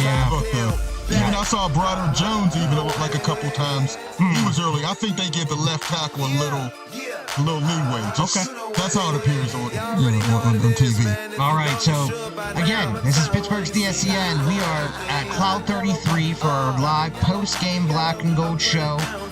Every time the Pittsburgh Steelers play during the day, we are here to cover the post-game show live from Cloud 33, Penn Hills, Pennsylvania.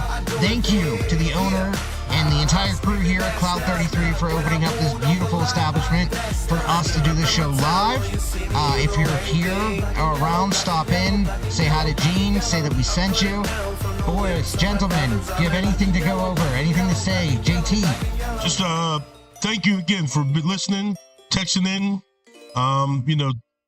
Take care of your loved ones. Pay attention to them. Make sure to check on them. It's getting cold out here, and yes, it is. Also, keep going and everything, man. Just stay focused, and we'll see you next week. Thank you for listening.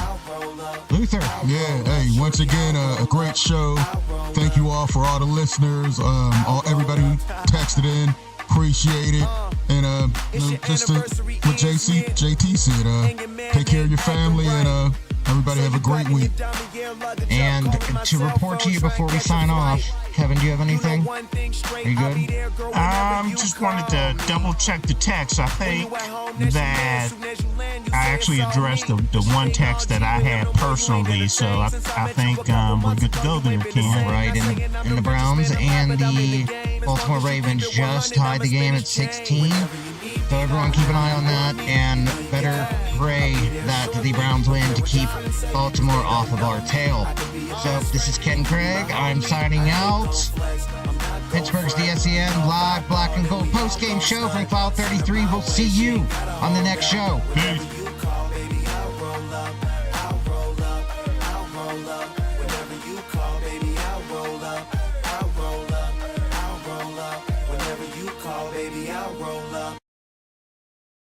Can Shador do some magic here?